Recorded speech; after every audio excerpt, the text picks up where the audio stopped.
Si Emma ay isa sa mga batang inampon sa Gracefield House Orphanage. Sa lugar na ito, may isang bawal na palaging ipinapaalala ni Mama, ang tagapagpalaki ng mga bata. Walang sinuman ang pinapayagang lumapit sa bakod at sa tarangkahang naghihiwalay sa kanila mula sa kagubatan sa labas. Dahil sa kuryosidad, unang beses na lumapit sina Emma at ang kanyang mga kaibigan sa tarangkahan ng Gracefield House Orphanage upang makita ang tanawin sa labas. Ang tarangkahang iyon ay nagdurugtong mula sa loob ng orphanage papunta sa malawak na kagubatang nakapaligid dito, isang ibang mundo na hindi pa kailanman nakita ng mga bata. Mula pagkasilang, dito na sila naninirahan at hindi naiba si Emma. Lahat sila ay sumusunod sa mga utos ni Mama at walang naglalakas loob na lumabas sa tarangkahan. Si Ray, isang batang lalaki, ay hindi naniniwalang delikado ang kagubatan gaya ng sinasabi ni Mama. Para sa kanya, malinaw na ito ay isang kasinungalingang ginagamit upang itago ang isang bagay. Si Norman naman, isa pang batang kasing edad ni Emma, ay naghahangad ding makita ang tanawin sa labas ng orphanage tulad ng ibang mga bata. Taglay ng batang ito ang isang kalmadong ugali kumpara sa dalawa niyang kasama, dahan-dahang lumapit upang hawakan ang malamig na bakal ng bakod at hindi maitago sa kanyang mga mata ang bahagyang lungkot. Itinaas ni Norman ang kanyang boses upang tanungin kung alam ba nila kung anong panganib ang pinoprotektahan ng bakal na bakod sa paligid ng Gracefield House laban sa lahat. Ngunit sa totoo lang, wala ni isa ang makasagot sa tanong na yon. Muling nagsimula ang isang umaga sa Gracefield House Orphanage. Kung ikukumpara sa ibang mga bata, ang grupo ni Emma ay naging mga nakatatandang kapatid na. Dahil dito, mas malaki na rin ang responsibilidad niya para sa mga batang nakatira sa kanilang tahanang pinagsasaluhan. Pagkarinig ng kampana sa umaga, unang nagising si Emma at gaya ng dati, ginising din niya ang kanyang mga kasamang natutulog. Pagkatapos magising ng mga bata, naging maingay at masigla ang loob ng orphanage, naglalaro at nagtatakbuhan silang masaya, isang napakapayapang tanawin ng umaga. Dinala ni Emma ang kanyang mga kasamahan patungo sa kainan at sa daan ay nakasalubong nila si Don na buhat-buhat si Connie, ang kaibig-ibig na batang babae na may hawak na stuffed rabbit.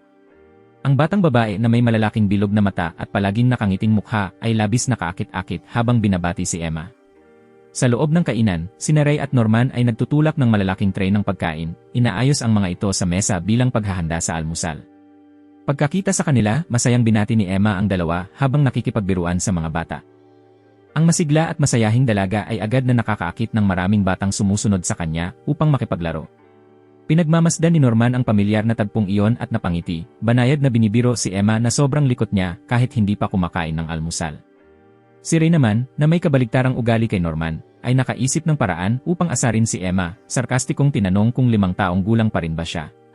Pagkarinig noon, nagalit si Emma, ibinaba ang batang nakasakay sa kanyang likod at buong tapang na idineklara na isa siya sa mga pinakamatatandang bata rito, 11 taong gulang na siya. Narinig iyon ni Mama, ang tagapagpalaki ng mga bata, at malakas siyang tumawa. Hindi na maaaring maging mas payapa at mas maayos pa ang umagang iyon. Umupo si Mama sa mesa, tumunog ang kampana, tinipon ang mga bata, at pinangunahan sila sa panalangin bago mag-almusal. Pagkatapos ng almusal, gaya ng nakasanayan, lahat ng bata sa orphanage ay kailangang kumuha ng pagsusulit sa katalinuhan. Lumabas sa resulta na bukod kay Emma, ang dalawa pa niyang kaibigan na sina Ray at Norman ay nakakuha rin ng pinakamataas na marka sa klase.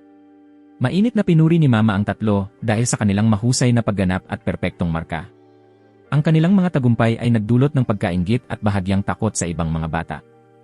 Ang tatlo ay sunod-sunod na tinatawag na mga henyo, si Norman na may pambihirang talino, si Ray na ang katalinuhan ay pumapantay sa isang henyo, at sa huli si Emma, na may pambihirang lakas ng katawan at husay sa pag-aaral na hindi rin pahuhuli sa sinuman. Ang pagkakaroon ng tatlong henyo ng sabay-sabay ay isang bagay na hindi pa nangyayari sa orphanage. Kaya naman hindi na nakapagtatakang sobrang saya ni Mama ngayong araw. Si Don, ang batang kayumanggi ang balat na ayaw magpahuli, ay hinamon si Norman sa isang larong habulan. Hindi tulad ng karamihan sa mga batang naglalaro ng habulan tuwing recess, tahimik na nagtungo si Ray sa isang berdeng sulok at nagsimulang magbasa ng librong hawak niya. Sa larong ito ng habulan, hindi kailanman itinuring ni Norman na kalaban si Don na karapat-dapat sa kanya, at madali niyang nahuli ang batang nagtatago, mahinahong itinuro ang mga kahinaan nito. Masyadong padalos-dalos at mainitin ang ulo ni Don, dahilan upang ma-frustrate siya hanggang sa mapaiyak, nang hindi man lang makaganti. Ang huling taong natagpuan ni Norman ay si Emma. Natagpuan niya ito gamit ang taktikang pagpapanggap na nasa panganib, dahilan upang lumabas si Emma mula sa kanyang pinagtataguan. Hindi sumang-ayon si Emma sa naging resulta at gumulong-gulong sa lupa, paikot-ikot sa ilalim ng puno sa tabi ni Ray. Isinara ni Ray ang librong hawak niya, tinitigan si Emma, saka inilipat ang tingin sa kalmadong taong nakaupo sa tabi nito, si Norman. Sinimulan niyang suriin ang estilo ng paglalaro ni Norman, sinasabing nananalo ito dahil sa kanyang mga taktika, dahil kung sa lakas ng katawan lang, mas magaling si Emma kaysa sa sinuman. O kung titingnan sa ibang paraan, napakatalino ni Norman, sabay turo sa kanyang ulo upang bigyang diin ang sinasabi niya. Nahanap na ang lahat ng bata at nagsimula muli ang laro ng tagu-taguan. Sa pangalawang laro, habang tumatakbo upang magtago, aksidenteng nakarating sina Emma at Norman sa lugar kung saan naroon ang bakal na bakod. Pareho nilang pinaalalahanan ang isa't isa tungkol sa babala ni Mama na huwag lalapit sa bakod dahil napakapanganib nito. Biglang lumitaw si Ray mula sa likuran, narinig ang kanilang mga sinabi, at muling iginiit na kasinungalingan lang ang lahat ng sinasabi ni Mama. Itinuro niya ang kanyang iniisip, sinabing tingnan nila kung may anumang tunay na panganib. Kung talagang may panganib, hindi sapat ang ganitong kaliit na bakod upang protektahan ang lahat. At sa lahat ng taon ng paninirahan nila sa Gracefield House, wala pang anumang delikadong bagay na nakapasok. Hindi pinaniwalaan ni Emma ang mga sinabi ni Ray at mariing iginiit na palaging tama si Mama. Nang marinig ng ibang mga bata ang pagtatalo, nagsipuntahan sila upang makinig, at ilan sa kanila ay unang beses palang lalapit sa bakal na bakod. Nang inosenteng tumingin sa labas, tinanong nila kung darating ba ang araw na makakaalis sila sa lugar na ito. Sa orphanage, walang batang pinapatuloy na higit sa 12 taong gulang. Isang batang babae ang nagtanong ng may halong pagdududa kung bakit kailanman ay hindi sila nakatatanggap ng mga sulat mula sa mga naunang umalis. Inisip ni Norman na marahil ay kailangang isaalang-alang ng mga nakatatandang kapatid ang damdamin ng kanilang mga ampon na magulang. Hindi sumang-ayon si Don dahil magmula pagkasilang, magkakasama na sila, parang tunay na pamilya. Sumang-ayon naman ang batang babae na nakasalamin sa tabi niya, sinabing marahil ay sobrang saya na ng mga iyon, kaya nakalimutan na nila ang pamilyang ito. Pagkatapos talakayin iyon, nagsimulang magbahagi ang mga bata ng kanilang mga pangarap kapag nakalabas na sila sa labas ng mundo. May ilan na gustong magkaroon ng bagong damit, pagkain, o kahit simpleng makita lang ang isang tren. Nang tanungin si Norman, sinabi niyang gusto niyang mapuntahan ang mga lugar na hindi pa niya nakikita noon. Natuwa si Emma at tinanong ang isa pa niyang kaibigan, ngunit si Ray ay hindi kasing sabik ng ibang mga bata. Yumuko si Ray at mahinang bumulong na bago siya umalis sa lugar na ito, ang tanging hiling lang niya ay makaligtas.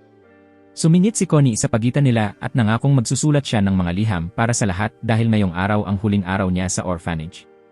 Ang maliit at malinaw niyang tinig ay umalingaw-ngaw sa mga puno, sinasabing hindi niya malilimutan ang tahanan at gusto niyang maging katulad ni Mama, isang taong hindi iniiwan ang kahit sinong bata. Kinagabihan, tinawag ni Mama si Connie, tanga ng isang parolang may ilaw, upang dalhin siya palabas sa likurang tarangkahan, habang sinusundan siya ng mga humahanga at malulungkot na tingin ng mga bata. Walang masamang mangyayari sana kung hindi lang nakalimutan ni Connie ang kanyang stuffed rabbit. Hinabol siya nina Emma at Norman sa labas, umaasang aabutan nila ito upang maibigay ang kaibigan ng batang babae. Hindi sumunod si Ray, hawak lang niya ang ilawan, kumikindat-kindat ang liwanag habang nakatayo siya sa isang sulok ng orphanage at pinagmamasdan ang dalawa. Unang beses lumabas sa tarangkahan ang dalawang bata, handa na sanang mapagalitan ni Mama pagbalik nila. Ngunit hindi nila alam na may matutuklasan silang mas nakakatakot pa. Sa loob ng madilim na bodega, tanging mga yabag ng dalawang bata at ang patak ng tubig ang umuukit ng tunog sa katahimikan. Pagkatapos hanapin sa lahat ng sulok, hindi pa rin nila makita si Connie hanggang sa may kuryosidad na binuksan ni Emma ang kurtina sa likod ng truck. Para bang nawala ang kanyang kaluluwa, paulit-ulit siyang umatras. Napansin ni Norman ang kakaiba at lumapit upang tingnan, ang tanawing bumungad ay labis na kakilakilabot. Si Connie ay pinatay at isinabit ng patiwarik, nanlaki pa rin ang mga mata sa takot, at puno ng dugo ang kanyang mukha. Sa sandaling iyon, may narinig silang halakhak mula sa gilid ng pinto. Mabilis na hinila ni Norman si Emma upang magtago sa ilalim ng truck. Mula sa ilalim, nakita ng dalawang bata si Connie na inaangat ng isang peres ng mahahaba at butot-balat na kamay. Tumulo ang laway sa bibig ng demonyo habang pinupuri kung gaano kasarap itong tingnan, sinasabing ang laman ng tao ang pinakamasarap sa lahat. Gusto nilang kainin si Connie, ngunit hindi ito pag-aari nila dahil ang laman ng tao na galing sa Gracefield House ay itinuturing na dekalidad na karne para lamang sa mga mayayaman. Nanginig si Emma at mahinang itinaas ang boses upang itanong kung nasaan ang kanilang mama. Mabilis na tinakpan ni Norman ang bibig niya. Narinig nilang nagsimulang makipag-usap ang mga halimaw sa taong pinagkakatiwalaan nila, si Mama Isabela. Ang tinatawag na mama ay tumatanggap ng mga utos upang ihanda ang pag-aani sa tatlong batang nakakuha ng pinakamataas na marka sa pagsusulit sa katalinuhan. Ang nagbigay ng utos ay papauwi na nang naamoy nila ang amoy mula sa dalawang bata. Sa kabutihang palad, nakahanap si Norman ng paraan para makatakas si Emma bago sila madiskubre. Huminto sila sa isang bakanting lugar, umupo at huminga ng malalim.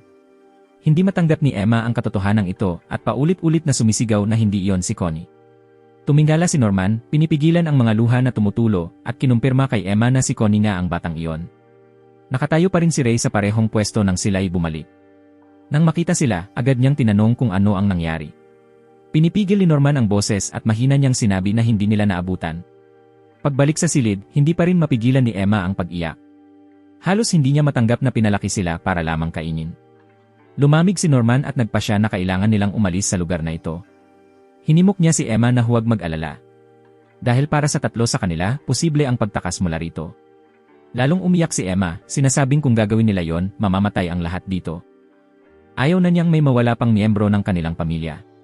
Tahimik na naupo si Norman ng matagal, tila nagtitipon ng lakas ng loob, at sinabing hindi imposibleng mailabas nila ang lahat mula rito.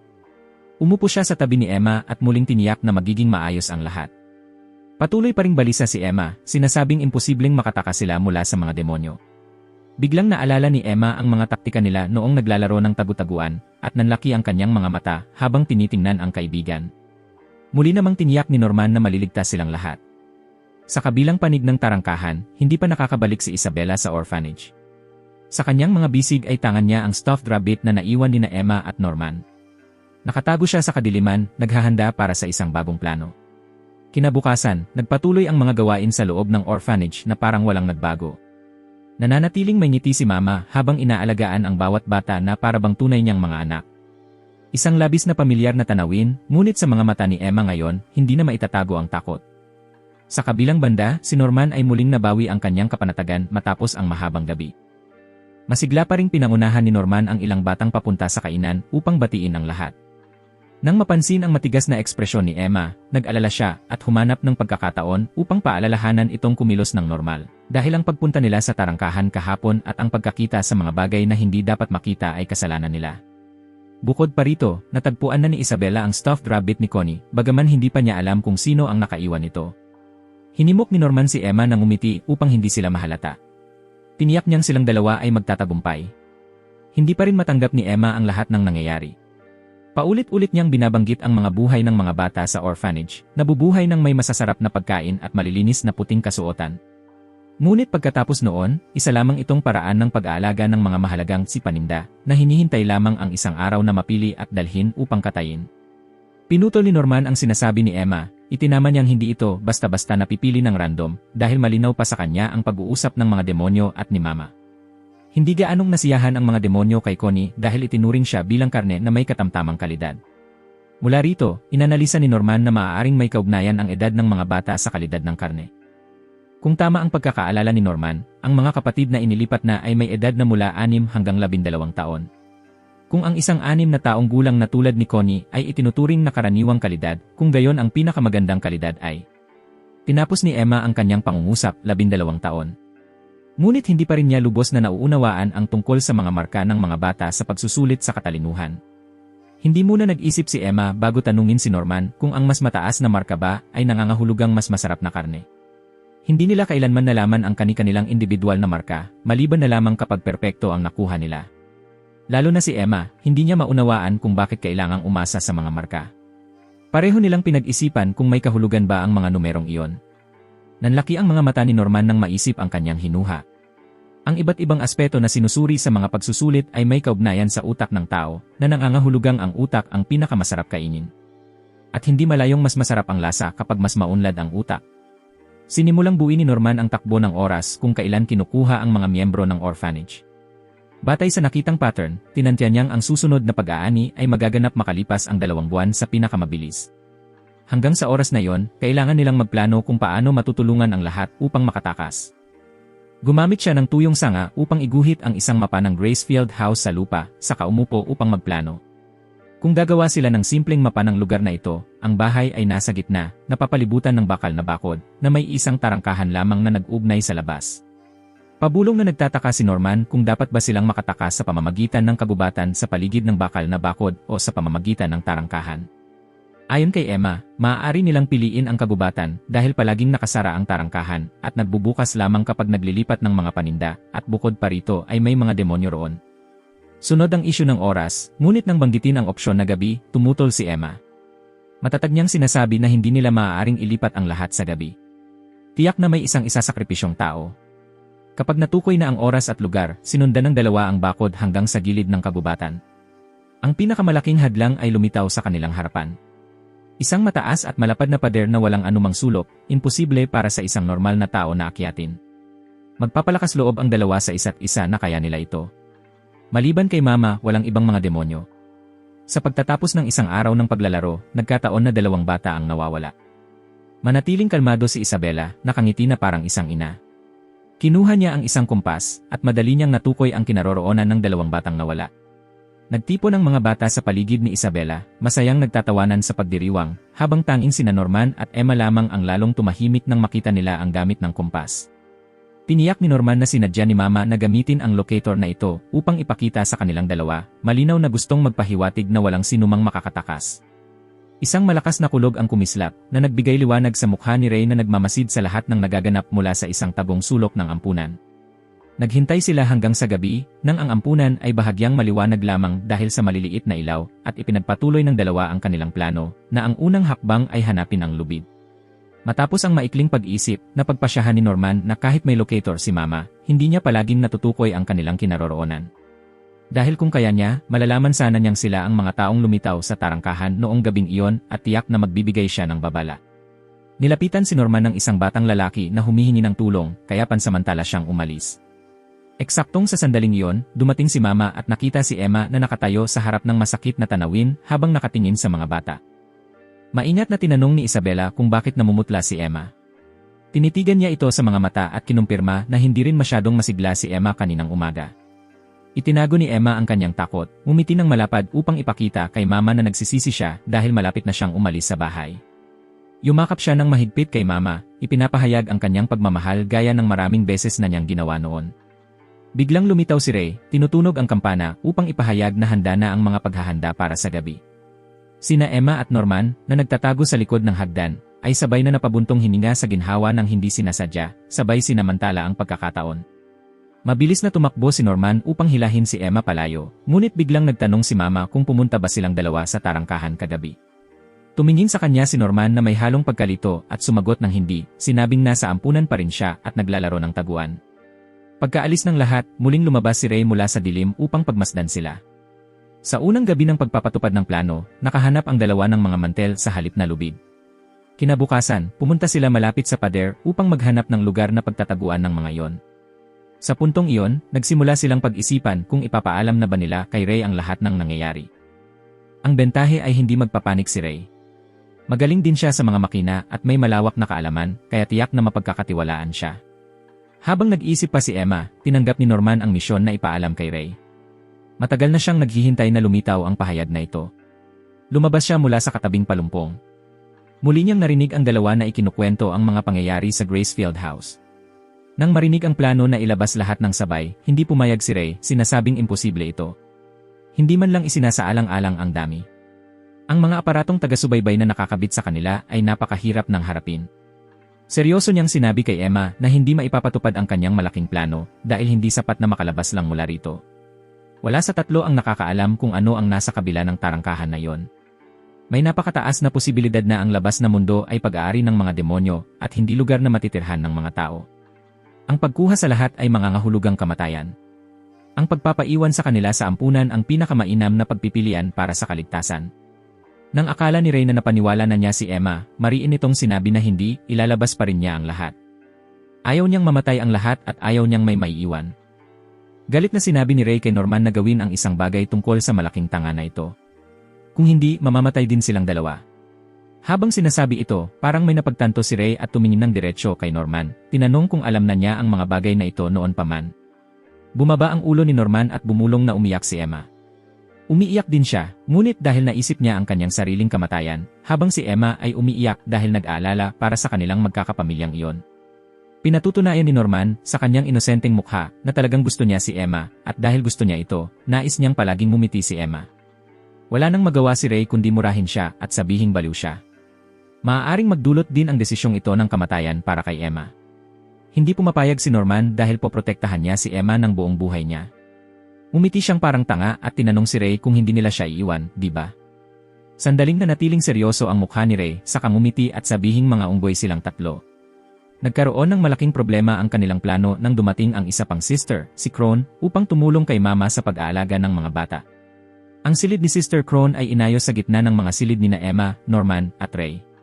Ang pagkakaayos na ito ang nagpadali sa kanya upang masubaybayan ng mas madali ang tatlong matatalinong bata. Nagdaos ang tatlo ng isang maliit na lihim na pulong nang lumalim ang gabi. Naniniwala si Norman na napaka-focus nila sa mga aparatong taga-subaybay kaya nakalimutan nila ang posibilidad na may mga bagong tagapamahala na darating sa ampunan. Ngunit pakiramdam ni Ray mabuti ito. Dahil kina Kron at sa batang dinala niya, magkakaroon sila ng mas maraming impormasyon. Isa pang mahalagang piraso ng impormasyon na maaari nilang pagsamantalahan ay nabukod sa bukirin na kinatatayuan nila, maaaring marami pang iba sa labas. At ang mga matatanda ay nasa ilalim ng kontrol ng mga demonyo mula pagkasilang o pagkatapos mahuli. Ayon kay Ray, kapag nakataka sila, doon nakasalalay ang lahat. Gayunpaman, ang agarang layunin nila ay hanapin ang mga bakas ng mga aparatong taga-subaybay. Si Emma ang naatasan sa gawain ito. Buong araw siyang nakipag-ugnayan at nagsiyasat sa mga katawan ng mga bata, ngunit hindi niya makita ang anumang bakas ng implant. Wala ring anuman sa kanilang mga damit o sapatos. Ibinahagi ni Ray ang kanyang personal na pagtataya na, batay sa umiiral na teknolohiyang pantao, malamang na ginamit ang mga alon ng radyo para gumana ang mga ganoong aparato. Kakailanganin nila ang mga bateryang tatagal ng 10 taon. Lalong nalito si Emma habang nakikinig. Sa totoo lang, hindi dapat umiiral ang ganoong ka-advanced na mga aparato sa panahong ito. Kalmadong sinabi ni Ray na ilagay niya ang sarili sa posisyon ng kalaban at pag-isipan kung saan magiging lohikal ilagay ang mga aparato. Yumuko si Norman at nag-isip ng matagal, saka biglang binanggit ang pangalan ni Carol, ang batang madalas alagaan ni Kron. Dahil bagong dating si Carol, tiyak na mayroon siya nito sa silid ni Isabela. Taos-pusong nagpasalamat si Kron sa kanya dahil tinanggap siya nito. Marami na siyang narinig na papuri tungkol sa veteranang ito na may ranggong mama. Sa lahat ng mga bukirin ng karne ng tao, ang kay Isabela ang may pinakamataas na kalidad ng produkto. Ipinahayag ni Kron ang kanyang karangalan na makatrabaho ang taong kanyang hinahangaan. Tinanggihan ni Isabela ang papuri, sinabing gusto niyang magsimulang magtrabaho agad ang bagong dating. Mula sa kabinet sa likod ng kanyang mesa, kinuha niya ang isang bungkos ng mga papel na naglalaman ng lahat ng impormasyon tungkol sa mga bata sa ampunan at iniutos kay Kron na isaulo iyon. Ang susunod na bagay na nais niyang pag-usapan tungkol sa pagdating ni Kron ay ang pagtulong nitong bantayan ang mga bata dahil may isang taong nakatuklas ng kanilang transaksyon. Lubhang natuwa si Kron at tumugon na ayon sa mga patakaran, dapat nilang hanapin ang mga iyon at isuko sa taong namamahala. Ngunit hindi pa man siya nakalalakad ng isang hakbang ay pinigilan na siya. Hindi sumang-ayon si Isabela na iulat ito sa mga nakatataas. Bukod pa rito, nahulaan na niya na ang mga pinaghihinalaan ay 2 sa 3 matatalinong nakatatandang bata. Hindi niya gagalawin ang mga ito hanggat hindi sila tumataka sa ampunan bago sumapit ang susunod na araw ng transaksyon. Bago umalis, pinaalalahanan niya si Kron na mahigpit na ipinagbabawal na gumawa ng anumang hakbang ng walang pahintulot. Hanggang sa pagbabantay lamang ng mga bata ang saklaw ng kanyang kapangyarihan. Muling binigyang diin ni Isabela na siya ang mama ng paaralang ito, samantalang si Kron ay isang katulong lamang. Sa labas ay nagpakita si Kron ng pagsunod, ngunit pagbalik sa kanyang silid ay nagingit-ngit siya sa galit dahil sa pagtatakip ni Isabela sa kanyang mga pagkakamali. Matindi ang ekspresyon sa kanyang mukha habang nakatitig sa manikang hawak niya, ipinapangako sa sarili na balang araw ay kukunin niya ang posisyon ng mama. Inisip niya kung ano ang mangyayari kapag nahuli niya ang mga batang nakaalam ng lihim at iniulat ang mapanlinlang na asal ni Isabela, tiyak na matatanggal ito sa pwesto. Mas mabilis ito kaysa magpanggap na sumusunod lamang sa kanya at saka kunin ang posisyon. Masiglang nagdiwang si Kron sa ideya ng paghuli sa mga bata, pagkuha sa posisyon ng mama at pagiging tagapamahala ng ampunan. Sa mga sumunod na araw, nagsimulang makuha ni Kron ang pagmamahal ng mga bata sa ampunan. Mas lalong nabahala si Norman sa sitwasyon. Kung ganoon kamahal ng mga bata ang 2 nakatatanda, paano sila papayag na tumakas? Isa pang mas malaking problema ay tungkol sa mga demonyo. Kapag nakataka sila, tiyak na hahabulin sila ng mga nilalang na yon. Pumulot si Ray ng plato at gumawa ng matatag na galaw na parang pumuputol, sabay sabing may isang paraan lang para mapigilan sina Mama at Kron na habulin sila. Biglang lumapit si Kron at inakbayan ang 2 mula sa likuran. Gusto niyang malaman pa ang tungkol sa mga batang may pinakamataas na marka sa ampunan, kaya tinanong niya ang mga pangalan at marka ng mga ito. Matapos makuha ang kinakailangang impormasyon, masigla siyang umalis. Naalala ni Norman ang pilit na ngiti ni Kron kanina at naisip niyang hindi lang siya basta naroon para alagaan ang mga bata. Iba ang paraan ng pagtingin ni Kron sa kanilang 2. Marahil ay pinaghihinalaan sila ni Kron kaya siya lumalapit sa kanila. Hindi maintindihan ni Ray kung paano nakuha ni Kron ang impormasyong iyon. Tinulungan siyang mag-isip ni Norman, sabay tanong kung sino pa ba ang makaalam nito bukod kay Mama. Ibig sabihin, nagsimula ng lapitan sila ni Isabela. Hindi rin tumigil si Emma. Matapos malaman ang tungkol sa mga aparatong taga-subaybay, hinanap niya ang mga pagkakataong maalagaan ang mga bagong dating na bata sa ampunan upang masuri ang kanilang mga katawan. Inilagay niya ang sarili sa posisyon ng mga demonyo, hindi nila kakainin ang mga aparatong taga-subaybay, kaya ilalagay nila ito sa lugar na madaling tanggalin. Habang nagsasalita, hinanap niya sa katawan ng batang karga niya, at natuklasan ni Emma ang isang pulang marka sa likod ng tainga ng bata. Noon pa man, sinabi ni Mama na doon kumukuha ng dugo para sa pagsusuri ng mga sakit. Hindi nila alam na roon pala inilalagay ang aparato. Kinagabihan, ayon sa schedule ng ulat, pumasok si Isabela sa isang lihim na silid at nagsimulang iulat na maayos ang lahat. Tumanggap siya ng utos mula sa kabilang panig na wala dapat magkamali. Ang sakripisyo para kay Tafari ay kailangang pinakamataas ang kalidad. Kinabukasan, habang oras ng malayang paglalaro, palihim na nagtungo ang tatlo sa kabubatan upang iulat ang kanilang natuklasan tungkol sa mga aparatong taga-subaybay. Matapos matukoy ang lokasyon at sukat ng mga ito, ang susunod nilang hakbang ay ang paghahanap ng paraan upang maalis ang mga iyon. Iminungkahi ni Norman na hiwain ang tainga upang mailabas ang aparato, ngunit tumanggi si Emma dahil madalas suklayin ni Mama ang buhok ng mga bata at tiyak na mapapansin ito. Nagsalita si Ray, sinabing dapat muna nilang pag-usapan ang tungkol sa pagtanggal dahil, sa pananaw niya, ang mga aparatong itinanim sa kanila ay hindi karaniwang uri. Ipinaliwanag ni Ray sa kanyang dalawang kaibigan na hindi ito masyadong kapaki-pakinabang dahil hindi nito natutukoy kung sino ang sino at nangangailangan pa ng paggamit ng kompas. Bukod pa rito, nang lumapit ang dalawa sa gate o sa pader, hindi ito nagbigay ng anumang babala. Nagtaka si Emma kung bakit patuloy pa ring itinatanim ang mga aparato sa mga bata kung hindi naman pala ito gaanong epektibo. Matapos mag-isip ng sandali, sumagot si Ray na tiyak na tiwala ang mga demonyo na masusubaybayan nila ang mga ito hanggat gumagana ang aparato. May isa pa siyang teorya, maaari lamang nilang mapansin kapag nasira ang aparato, tulad ng kampana ng alarma. Hiningi ni Ray kina Norman at Emma na siya na ang bahalang humawak sa bagay na ito. Ang natitirang problema ay ang paghahanap ng paraan upang makatakas. Ang suliranin ay naniniwala ang lahat ng bata sa ampunan sa mga salita ni Mama. Iminungkahi ni Emma na gamitin ang larong habulan upang matulungan ang lahat na magsanay. Tinuturuan ni Ray ang mga bata kung paano burahin ang mga bakas ng paa at hulaan ang direksyon ng hangin, samantalang ginagabayan ni Emma ang mga nakababatang bata kung paano tumakas. Ang buong prosesong ito ay inoobserbahan ni Kron na may kakaibang ngiti sa kanyang mukha. Lumapit siya, gustong mapalapit pa sa mga bata, at nagmungkahi na siya ang magiging taya at siya ang hahabol sa mga bata. Sa laro, natukoy niya ang mga kahinaan ng bawat isa at madali silang natagpuan. Lumapit na sa huling minuto ang laro, ngunit hindi pa rin niya mahuli ang grupo ni Ray na ikinainis niya dahil natalo siya. Muling napilitan ang mga bata na umupo at pag-usapan ang nalalapit na plano, dahil mula nang dumating si Kron ay wala itong ipinakitang malaking galaw at gayon din si Mama ay hindi nagbago. Ngunit hindi inakala ni Norman na normal ito dahil tiyak na may ibang paraan si Mama upang malaman ang kanilang mga galaw nang hindi nangangailangan ng mga aparatong taga-subaybay o pakikinig ng palihim. Iisa lamang ang posibilidad, sa mga bata mismo, may isang espiya. Tinawag ni Isabela si Kron upang tanungin kung kumusta na siya sa ampunan. Sinabi ni Mama na hindi niya inakalang magiging ganoon kamasunurin at maayos si Kron. Nagpatuloy si Mama, sinabing hindi lang mahusay na nakihalubilo si Kron sa mga bata, kundi buong puso pa itong nakipaglaro ng habulan kasama nila.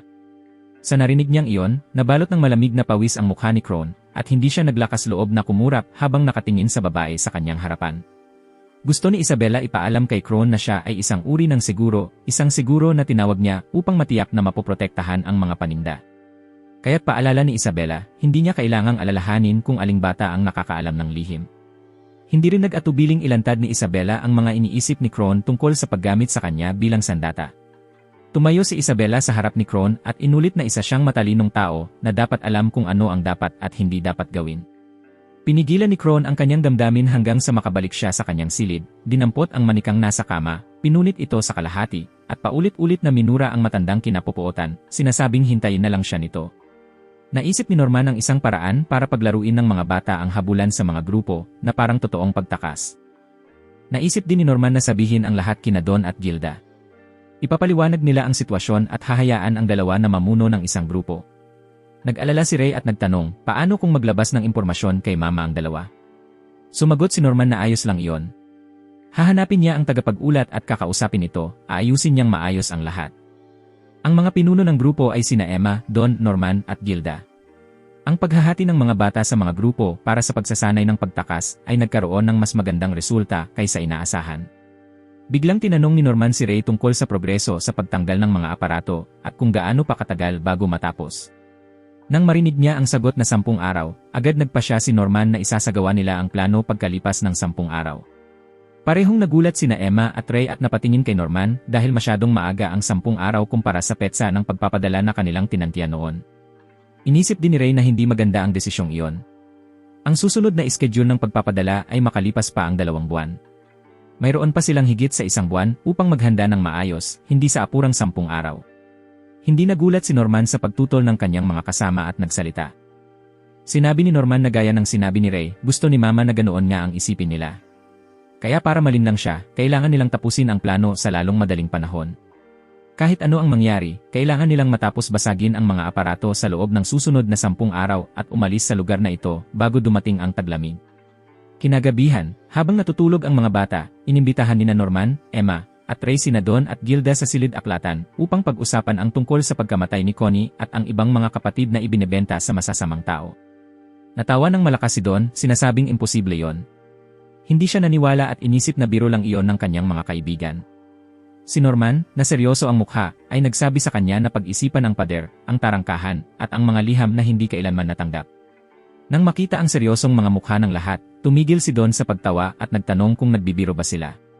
Si Ray, na nakaupo sa istante ng mga aklat at nakatingin pababa kay Don, ay muling kinumpirma na totoo yon.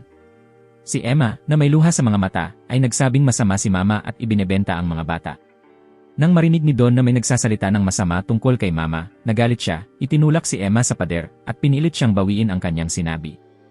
Si Gilda, na nakaupo malapit, ay sa wakas ay tinawag ang pangalan ni Don upang pakalmahin siya, at idinagdag na mahal ni Emma ang bahay at si Mama at wala siyang dahilan para magsinungaling. Mahinang sinabi ni Gilda na napansin din niya ang isang bagay na napakakaiba mula noong gabing kinuha si Connie. Pumunta sina Norman at Emma sa tarangkahan. Ayon sa pagkaunawa niya, dapat ay humingi na agad ng tawad ang dalawa at babalik na sa dati ang lahat. Sa puntong iyon, nagsimula siyang umiyak, sinabing nakita niyang biglang naging sobrang seryoso si Emma, kaya hindi na siya nangahas magtanong. Tinakpan ni Gilda ang kanyang mukha at mas malakas pang umiyak, tinatanong kung nakita ba ni Emma si Connie na ibinebenta. Sumagot si Norman nang, pero hindi na nila nagawang gumawa ng anuman sa oras at hindi rin nila alam kung buhay pa si Connie. Nagpatuloy siya, sinabing hindi malinaw kung mapapatunayan ng nangyari ang lahat, pero siya at si Ray ay nakolekta na ang mga marka ng bawat isa. Nadiskubre nila ang isang pattern. Ang mga inaampon ay pawang 6 na taong gulang pataas at pinipili ayon sa mababa hanggang sa pinakamataas. Pagkatapos ng pag-uusap, lahat ay nagkaisa na magtulungan upang tulungan ang mga bata na makatakas sa ampunan. Pagkatapos nilang lahat ay bumalik sa kani-kanilang mga silid, naiwan si Ray upang tanungin si Norman kung bakit hindi niya sinabi na patay na ang lahat. Ipinaliwanag ni Norman na iyon ang pinakamainam na paraan para mapasama ang dalawa sa grupo. Hindi sumang-ayon si Ray, sinabing kung hindi espiya sina Don at Gilda, masyadong malupit ang paraang ito dahil binigyan sila ng pag-asang wala naman talaga. Paulit-ulit na tinanong ni Ray kung paano niya ipapaliwanag ang totoo sa kanila. Nanatiling kalmado si Norman, sinabing sa kanalang nila ito aalamin pagdating ng oras dahil pinaghihinalaan pa rin niyang may espiya sa kanila. Nagtakda siya ng patibong, sinabing may nakatagong lubid. Ang kasangkapang gagamitin nila para makatakas mula rito. Sinabi ni Norman kay Don na ito ay nasa ilalim ng kama, habang kay Gilda naman ay nasa itaas ng kisam ng banyo. Kung sino man ang magbibigay alam kay Mama at magiging dahilan para mawala ang lubid, siya ang malalantad na espiya. Nang malaman ni Gilda ang katotohanan, lalo siyang naging malapit kay Emma. Matagal na rin mula nang magkasama silang dalawa na ganoon kasaya sa pag-uusap. Nang makatulog si Emma, tahimik na lumabas si Gilda ng silid upang makipagkita kay Crone. Kasabay nito, nakatanggap din si Mama ng isang liham na ipinasok sa ilalim ng pinto. Pagkarating ni Gilda sa silid ni Crone, sumunod agad si Emma, idinampi ang tainga sa pinto upang pakinggan ang usapan sa loob. Malinaw na narinig ang boses ni Gilda, nagpapasalamat kay Crone sa palagi niyang pag-aalaga nitong mga nakaraang araw, ngunit ngayon ay maayos na ang lahat, kaya hiniling niyang ibalik ang katahimikan. Malamig na tinanong ni Crone kung nasabi na ba ni Emma ang lahat sa kanya. Nag-alok siya ng kondisyon upang mapanatiling ligtas si Gilda, sabihin lang kung sino-sino ang mga kasali sa lihim. Tinipon ni Gilda ang lahat ng lakas niya, itinulak ito palayo ng mariin, at sinabing hindi niya alam ang sinasabi nito. Pagbalik ni Gilda sa silid, nadatnan niya si Emma at agad niya itong niyakap habang humahagulgol. Kinabukasan, natanggap ni Ray at Norman ang balita mula kay Emma na inosente si Gilda. Habang ginagamit ni Norman ang lakas niya sa paglalabas sa palanggana, tinanong niya si Ray kung bakit may taong papayag na manlinlang. Sagot ni Ray, marahil ay makakatanggap sila ng ilang uri ng pribilehyo, gaya ng hindi paglipat at hindi maging pagkain, kundi maging isang adulto. Mahinang bumulong si Norman, kaya pala, para masiguro ang buhay. Hinahanap ni Norman si Emma upang ipagpatuloy ang tanong tungkol sa taksil. Gusto ni Norman malaman kung ano ang gagawin ni Emma kung ang taksil ay sinusubukan lang sila. Ang taong iyon ay tiyak na magkakaroon ng kasiguruhan sa buhay. Inulit ni Emma ang tanong, sinusubok siya, ang taong iyon ay hindi ililipat at magpapatuloy na mabuhay. Matapos mag-isip sandali, gusto pa rin ni Emma na isama ang taong iyon. Dahil kung lahat sila ay makatakas, ang buhay ng taong iyon ay hindi na magiging ligtas. Bukod pa rito, pinili niyang magtiwala dahil minsan ay sinabi ni Ray na wala ni isa sa kanilang mga kapatid ang masasamang tao. Sila ay isang buo, lumaki ng magkakasama. Ngumiti ng maliwanag si Emma, pinagtitibay na kahit hadlangan siya ng taong iyon, ipagkanulo man siya, o tawagin siyang inosente, gusto pa rin niyang magtiwala. Ngumiti rin si Norman, sinabing dapat ay alam na niya na ganoon ang isasagot ni Emma. Paglabas ni Norman sa silid ni Emma, pumunta siya upang suriin ang mga lugar kung saan itinago ang lubid. Ang resulta, nawala ang lubid sa ilalim ng kama. Habang naglalakad si Norman kasama si Ray, sinabi ni Ray na tiyak na si Don ang taksil. May iniisip si Norman at bahagya lang siyang tumugon, nagkumpirma sa pamamagitan ng isang mahinang tunog na para bang hindi niya napansin ang ngiti sa mukha ni Ray. Nang mawala ang ngiti ni Ray, saka lamang tumingin ng diretsyo si Norman sa mukha niya, pinagmasdan ito at sinabing tiyak na siya ang taksil. Sandaling nagmukhang nagulat si Ray ngunit agad ding bumalik sa dati niyang malamig na ekspresyon. Tumawa ng malakas si Ray at tinanong si Norman kung ano ang nagpaniwala sa kanya na siya ang espiya. Sumagot si Norman na marahil ay hindi alam ni Ray na nilagyan niya ng patibong silang tatlo. Sinabihan niya si Don na nasa ilalim ng kama ang lubid, habang kay Gilda naman ay sinabi niyang nasa itaas ng kisam ng banyo. Ngunit iyon ay impormasyon lamang na sinabi niya kay Ray. Ang totoo, sinabi ni Norman kay Don na nasa bulwagan iyon at kay Gilda naman na nasa aklatan. Hindi inaasahan, ang lubid sa ilalim ng kama ang siyang nawala. Pagkarinig nito, bumagsak si Ray sa kama, tumatawa ng malakas, sinasabing inakala niyang maayos ang ginawa niya. Makalipas ang ilang sandali, umupo siya ng tuwid, tumingin kay Norman, at inamin na siya nga ang espiya ni Mama. Ngunit gusto rin niyang malaman kung kailan pa siya unang pinaghinalaan. Umupo si Norman sa tabi niya at sumagot na mula pa noong dumating si Crone. Ayaw pa sana niyang maniwala noon dahil kung kasama si Ray sa plano, mas magiging madali ang lahat. Sa kabilang banda, kayang-kaya ni Ray na kontrolin ang sitwasyon. Gustong malaman ni Norman kung ano pang mga lihim ang itinatago ni Ray. Naiintindihan niyang hindi kailanman magtitiwala si Mama sa kung sino-sinong tagapag-ulat o espiya lang. Pagkarinig nito, hindi nag-atubiling sabihin ni Ray kay Norman na matagal na siyang espiya ni Mama. Sa madaling salita, siya ang tapat na aso nito. Biglang sumigaw si Norman, tinatanong kung alam na ba ni Ray ang lahat at tumutulong pa rin sa kanya. Lahat ba ng panahong ginugol nilang magkasama ni Emma sa paghahanda ay kasinungalingan lang? 3 salita lang ang isinagot ni Ray, ano ang gusto mo? Sinimulang isa-isahin ni Norman gamit ang daliri. Una, ipagpatuloy ang pakikitungo kay Emma tulad ng dati at tiyakin ang kaligtasan ng lahat. Ikalawa, sabihin ni Ray ang lahat ng impormasyon na alam niya. At ikatlo, sumali siya bilang miyembro ng kanyang koponan. Muling tinanong ni Norman, gusto bang maging espiya niya si Ray?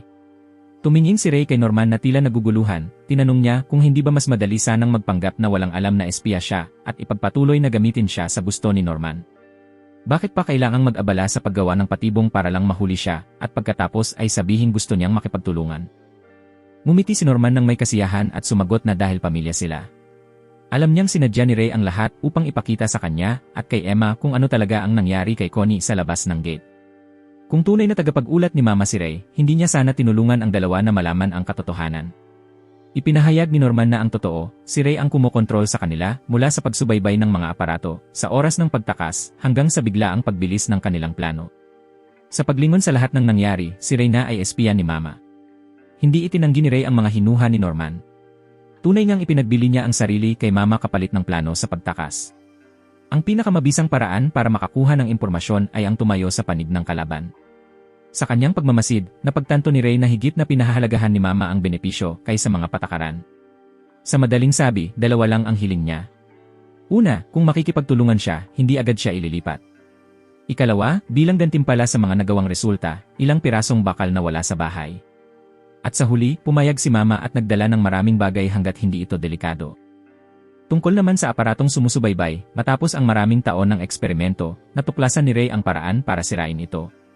Buong kumpiyansang sinabi ni Ray kay Norman na siya ang pinakamalakas na baraha sa harap nito. Ang impormasyon tungkol kay Mama, tungkol sa aparatong sumusubaybay na nasa kanya, ay matagal na niyang inihanda. Tinakpan ni Ray ang kanyang mukha na puno ng emosyon, sinabing ang tanging hangarin lang niya ay makarating ang dalawa sa gate nang hindi natutuklasan, lahat iyon upang matiyak na hindi sila mapapatay. Ipinahayag ni Ray kay Norman na hindi siya kalaban nila, ngunit hindi rin kakampi. Kaya ngayon, gusto niyang magtakda ng isang kondisyon kung gusto ni Norman na siya ang maging pinakamalakas na baraha. Handa siyang tulungan sila at sabihin kay Norman ang lahat ng kailangan upang malinlang si Mama. Isa lang ang kondisyon ni Ray, linlangin si Emma. Magpanggap lang na sang-ayon sa kagustuhan ni Emma na isama ang lahat palabas. Ngunit sa huling sandali, iwanan ang mga bata. Kahit magsama pa sila ng mas maraming tao, tanging sina Don at Gilda lang ang tinatanggap niya. Hindi makapaniwala si Norman sa narinig at tinanong si Ray kung gusto ba talaga nitong talikuran ang plano ng pagtakas para sa lahat, gayong napakaganda na ng takbo ng pagsasanay ng bawat isa. Pinutol ni Ray ang usapan, sinasabing hindi pa rin mababago ang katotohanan na pabigat lang sila. Sa ganitong paraan, maliligtas niya ang dalawa. Kung hindi, maghihintay lang silang mamatay. Dagdag pa ni Ray, kung ayaw mong mamatay ang lahat pagkatakas nila, mas mabuting iwan na lang sila. Pagkasabi niya nito, dire-diretso siyang lumabas ng silid, naghihintay hanggang sa tuluyang magsara ang pinto, bago ngumiti ng isang ngiting walang makakakita. Pagkalabas ng silid, nagtungo si Norman sa silid ni Mama. Pagkakita sa kanya, pinaalalahanan siya ni Isabela na nahuli siya ngayon, at gusto niyang malaman kung kumusta na ang mga bagay-bagay. Kalma ang sagot ni Ray, normal lang ang lahat, parehong isinasagawa ni na Emma at Norman ang plano ng pagtakas, ngunit ang pinakamalaking problema ay si Crone. Sinabihan niya si Mama na mag-ingat. Diretsahang sinabi ni Ray na hindi dapat pumunta rito si Crone, at malungkot niyang inamin na nasasaktan siyang hindi pa rin siya pinagkakatiwalaan ni Mama kahit 6 na taon na siyang nagtatrabaho para sa kanya. Sinermunan siya ni Isabela, sinabing kung hindi niya hinayaan ang dalawang hangal na makarating sa gate, hindi sana ganito kakomplikado ang sitwasyon. Tinitigan niya si Ray ng matalim, sinasabing hindi niya akalaing magiging ganoon kahirap bantayan ang dalawang walang silbing bata. Humingi ng tawad si Ray pero binanggit niyang binabayaran naman niya ngayon ang kanyang kasalanan kasama ng kanyang matalik na kaibigan, hindi ba? Kinabukasan, nilapitan ni Emma ang dalawa, tinatanong tungkol sa plano ng lubid at kung nalaman na ba nila kung sino ang tik-tik. Ngayon, inamin ni Ray na siya yon. Siya ang nag-ayos para makalabas ang dalawa sa labas ng gate at siya rin ang humawak sa lahat ng problemang kanilang nalikha. Pagkarinig nito, nakaramdam ng matinding pagkakasala si Emma at mahina niyang tinanong kung gusto pa rin bang tulungan ni Ray siya at ang mga bata na makatakas palabas. Inulit ni Ray na tutulungan niya si Emma at ang lahat na makatakas palabas. Nanlaki ang mga mata ni Emma habang nakatingin kay Ray, mahina niyang binulong na parang hindi ito ang dati niyang kilalang Ray. Pero labis ang saya niyang naramdaman dahil ngayon ay gusto na ni Ray na tulungan ang lahat na makatakas. Biglang napuno ng luha ang mga mata ni Emma habang mahina niyang binulong na matagal na palang alam ni Ray ang lahat. Siguradong napakasakit para sa kanya na panoorin ang mga kapatid nilang isa-isang kinukuha. Lumapit siya, hinawakan ang kwelyo ni Ray at siniguro sa kanya na hindi na siya nag-iisa. Ngunit ayaw rin niyang may kahit isang batang mawala mula sa tahanang kanilang pinagsasaluhan. Nakamasid mula sa malayo sina Don at Gilda, sabik na malaman kung gaano pa katagal mag-uusap ang tatlo. Hindi nagtagal, natuklasan nina Emma at Gilda ang isa sa mga sikreto ni Mama. Tuwing alas 8 ng gabi, bigla itong nawawala. Ipinakita ni Emma ang mapa ng ampunan, nilagyan ng bilog ang isang bahagi na pinaniniwalaan niyang lihim na silid sa loob ng silid tulugan ni Mama. Katabi ng silid tulugan ni Mama ang banyo at ang opisina. Nadiskubre ni Emma na tuwing nawawala ito, karaniwan itong pumapasok sa laundry room o sa opisina. Kaya siguradong may nakatagong pinto sa loob na patungo sa lihim na silid. Nagtaka si Don kung ano ang ginagawa ni Mama sa loob ng lihim na silid. Tumayo si Ray at sumagot, nag-uulat, siguradong nag-uulat siya sa headquarters sa takdang oras. Matapos makuha ang impormasyong iyon, sa kabila ng panganib, nagtago si Don mula sa grupo ni Emma at mag-isang pumunta sa opisina, sabik na mabilis matuklasan ang katotohanan para mailigtas sina Connie at ang iba pang mga bata. Dahil nag-aalala, sinamahan siya ni Gilda. Sinubukan ni Don ang lahat ng paraan, ngunit hindi niya mabuksan ang lihim na pinto na inakala ni Emma na naroon. Sa pagkadismaya, sinuntok niya ang bookshelf at sumigaw ng malakas. Mas kalmado kaysa kay Don, maingat na pinagmasdan ni Gilda ang paligid ng matagal bago siya lumapit sa isang bahagi ng bookshelf na may kakaibang hugis at hinila ito. Sa loob, lumitaw nga ang isang pinto. Ngayon, nasa mga kamay na ng grupo ni Emma ang lahat ng suliranin sa loob ng bahay. Maayos ang takbo ng pagsasanay at maaari nang sirain ang tracking device. Ayon kay Ray, ang susunod nilang kailangang gawin ay alamin ang lahat tungkol sa labas at kumilos ng mas mabilis kaysa sa mga matatanda upang tiyak na makatawid sila sa pader. Naglakad-lakad si Norman, pinag-aralan ang estratehiya ng pagtakas na hinati niya sa 3 bahagi. Una, akyatin ang pader. Ikalawa, tumakbo ng mabilis at ligtas palayo. Ikatlo, maghanap ng paraan upang mabuhay ng mag-isa sa labas. Sa kasalukuyan, abot kamay na nila ang unang hakbang. Ang susunod ay ang ikalawang hakbang. Pagkalabas nila, kailangan nilang makatakas mula sa habulan ng mga demonyo. Binigyang diin ni Norman na kailangan nila itong suriin at paghandaan. Nagbigay si Emma ng karagdagang impormasyon kay Norman. Matapos umakyat sa puno, nakita niya ang isang kagubatan sa labas ng pader. Nagpatuloy si Norman, sinasabing iyon mismo ang kailangang suriin ng 3. Ngumiti ng maliwanag si Emma, sinasabing may isa pa siyang bagay na may kinalaman sa labas ng mundo na gusto niyang ipakita sa lahat. Sa kainan, sinadya ni Don na banggain si Mama upang manakaw ang susi mula sa kanya at naghanda silang buksan ni Gilda ang lihim na silid. Samantala, hindi alam ng grupo ni Emma ang nangyayari roon at nagtipon sila sa aklatan. Nakita ni Emma ang lahat ng aklat ni William Minerva at inilatag ang mga ito sa mesa upang ipakita kina Ray at Norman. Hindi siya sigurado kung sino ito, ngunit malaki ang posibilidad na kakampi nila ito. Itinuro ni Emma ang simbolo ng kwago sa bawat aklat. Sa pamamagitan ng simbolong iyon, makikita ang mga mensaheng nais iparating ng may akda. Mabilis na na-decode ni Norman at Ray ang Morse code gamit ang bilog sa paligid ng kwago. Ang kahulugan ng mga salitang iyon ayon sa pagkakasunod ay halimaw, pagtakas, bukirin. Dahil sa code, nanatiling nakatago ang mensahe mula sa mga demonyo at sa mga matatanda. Ibinahagi ni Ray ang kanyang iniisip tungkol sa lalaking si Minerva na maaaring kakampi nila. Gayunman, dahil hindi nila alam kung buhay pa ito, pinayuhan ni Ray ang dalawa na huwag masyadong umasa. Mas positibo si Norman. Naniniwala siya na kung kakampi na ito mula sa labas, ibig sabihin ay may mga tao pang nabubuhay. Pagkatapos ay inilabas ni Norman ang 2 pang aklat na hindi naintindihan ni Emma ang Morse code sa loob. Sa nilalaman, ang isa ay nobelang pakikipagsapalaran at ang isa naman ay aklat ng mitolohiya. Ngunit hindi niya gaanong naunawaan ang alinman sa 2. Sa kabaligtaran ng masiglang atmosfera ng 3, lumulubog naman sa takot sina Don at Gilda sa ilalim ng lihim na silid. Natagpuan nila ang maraming gamit na naiwan ng mga batang dating umalis. Nanginginig si Gilda habang nagsasalita, totoo nga, gaya ng sinabi ni Emma, wala ni isa man ang naampon. Hindi sinasadyang nabuksan ni Don ang isang kahon na naglalaman ng gamit sa komunikasyon ni Isabela, isang bagay na nabanggit na noon ni Ray. Binigyang diin ni Ray noon na kapag nalaman ito ni Mama o ni Kron, katapusan na nila. Pagkakabit-kabit ng lahat ng pangyayari, hindi makapaniwala si Don, nanginginig ang boses sa hilakbot, kung ganoon kalupit si Mama, ibig sabihin ba'y wala na talaga sina Connie at ang iba pa. Sumagot si Gilda, hindi ba't sinabi ni Norman na hindi pa nila alam ang eksaktong kalagayan ng lahat? Sumabat si Don, sinasabing hindi niya sila pinagkakatiwalaan dahil ni minsan ay hindi rin naman siya at si Gilda pinagtiwalaan ng 3. Sa aklatan, napansin ng 3 na wala sina Don at Gilda sa bulwagan ng kainan. Agad silang naghanap, balisang-balisa na baka nasa panganib ang 2. Nang sa wakas ay matagpuan nila sina Don at Gilda na may mga balisang mukha, nalaman nilang kagagaling lang ng mga ito mula sa lihim na silid ni Mama. Pinagalitan sila ni Ray dahil sa ginawa nilang kabaliwan. Paano kung may mga kamera o mga aparato sa pagsubaybay sa loob ng silid? Kung nadiskubre yon ni Mama o Kron, hindi lang sila kundi pati ang lahat ay mapapahamak. Biglang sumigaw si Don sa inis, tinatanong kung anong klaseng panganib ba ang tinutukoy nila, mamatay. Gayong nakita nila mismo ang teddy bear ni Connie at maraming laruan ng iba pang mga bata sa loob ng lihim na silid. Galit na inalala ni Don ang sinabi noon ni Norman tungkol sa pagliligtas sa kanila, gayong patay na pala silang lahat. Pagkarinig nito, biglang tumayo si Emma, yumuko ng paulit-ulit sa harap ni Don at humingi ng tawad. Lumapit si Don at tinanong kung may itinatago pa ba siyang hindi sinasabi sa kanila, hinihiling na sabihin na ang lahat ng totoo.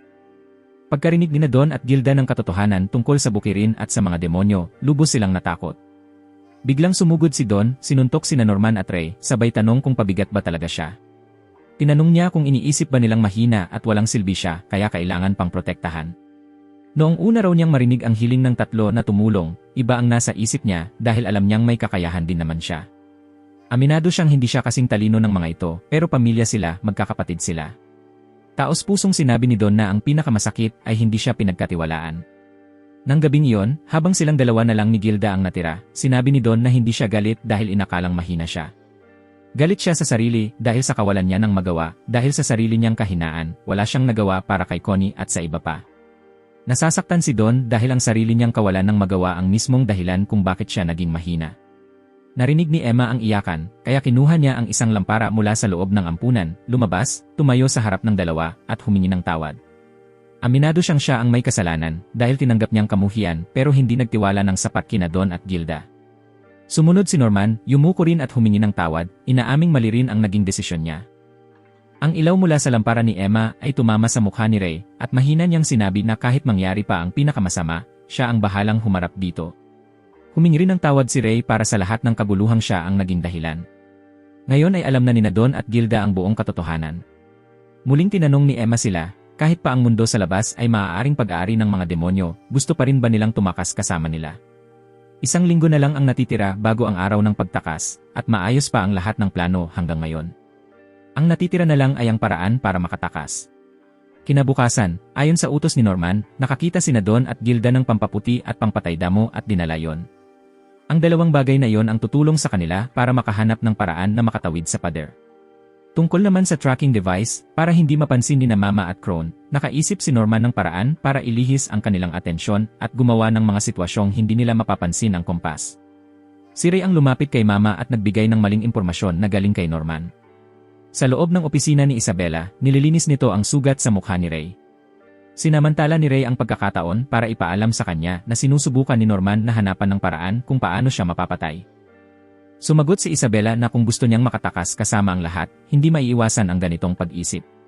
Nagpatuloy si Ray, sinasabi na si Norman ay nag-ipon ng martilyo, pampaputi, pangpatay damo, at lahat ng naramdaman niyang magagamit. Bumulong si Isabela, pumatay gamit ang lason. Tila napakakomplikado. Ipinakita ni Ray sa kanya ang opsyon na palitan ang lahat ng mga kemikal ng peke. Wala namang opinyon si Isabela at tinanong kung alam ni Ray kung saan ito nakatago. Pagtutuunan iyon ng pansin mamaya. Binigyan din ni Isabela si Ray ng karagdagang impormasyon mula sa mga nakatataas na nag-anunsyo na ang susunod na padala ay ipagpapaliban ng 1 buwan. Ngumiti si Ray, tumingin sa kanya, at tinanong kung sa wakas, kabilang na ba siya sa susunod na padala. Sa loob ng gubat, hindi kasing swerte ng grupo ni Ray ang grupo ni Emma. Biglang lumitaw si Crone, hinarang sila, tumawa ng malakas, at sinabing alam niya ang lahat ng sikreto ng 5 tungkol sa bahay. Itinuro niya sa mukha ni Emma, nakangiti ng masigla, at tinanong kung gusto nilang makipag-alyansa. Tumingin si Emma kay Crone na may takot, ang nag-iisang bata na nanatiling kalmado sa sandaling ito. Sinabi ni Norman sa lahat na huwag mag-alala.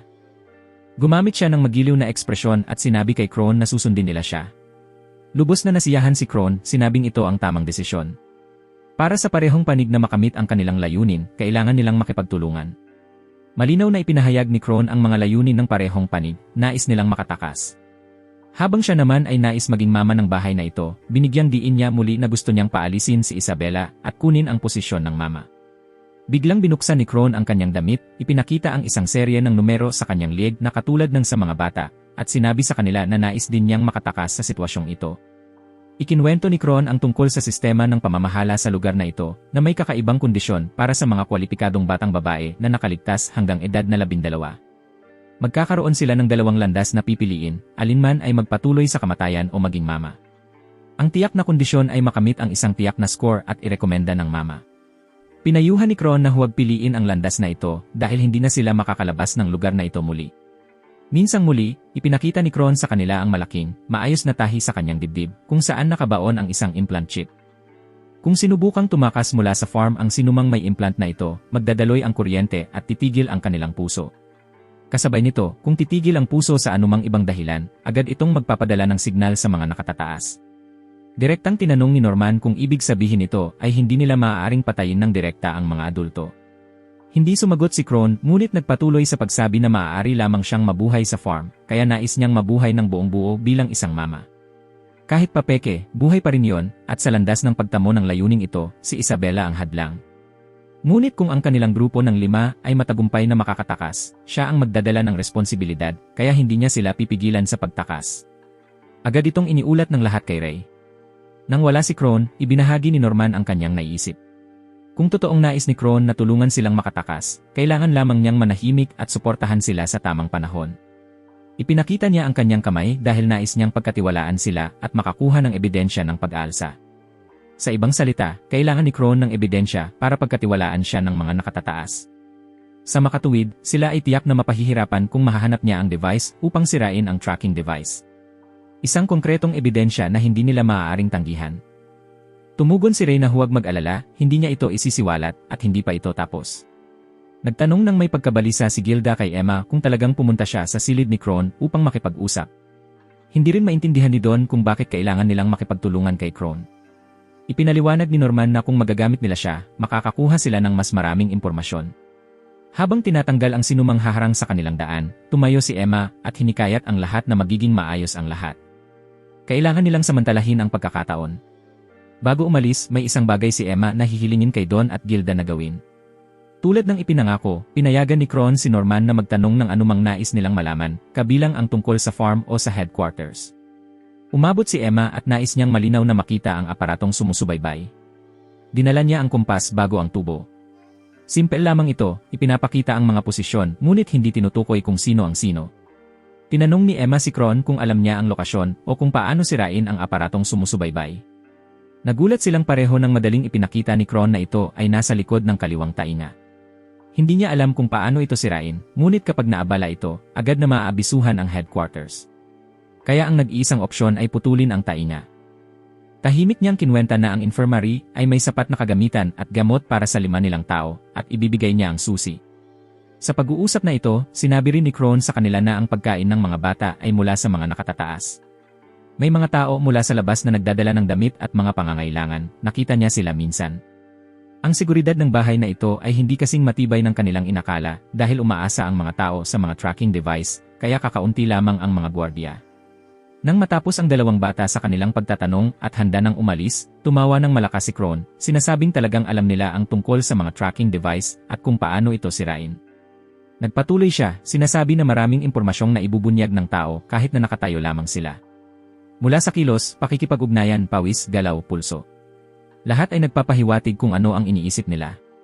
Alam niya ito dahil nang una nilang marinig ang tungkol sa tracking device, hindi nila sinubukang maramdaman ito. Mayroon na silang mga plano kung paano ito alisin, ngunit hindi sila natuwa tungkol dito. Misteryoso siyang nagtanong kung may itinatago ba sila sa kanya. Sa opisina ni Isabela, dumating si Ray at umupo tulad ng dati.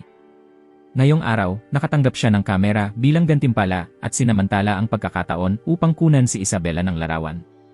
Tinanong niya kung bakit ang huling ninanais na gantimpala ay isang kamera.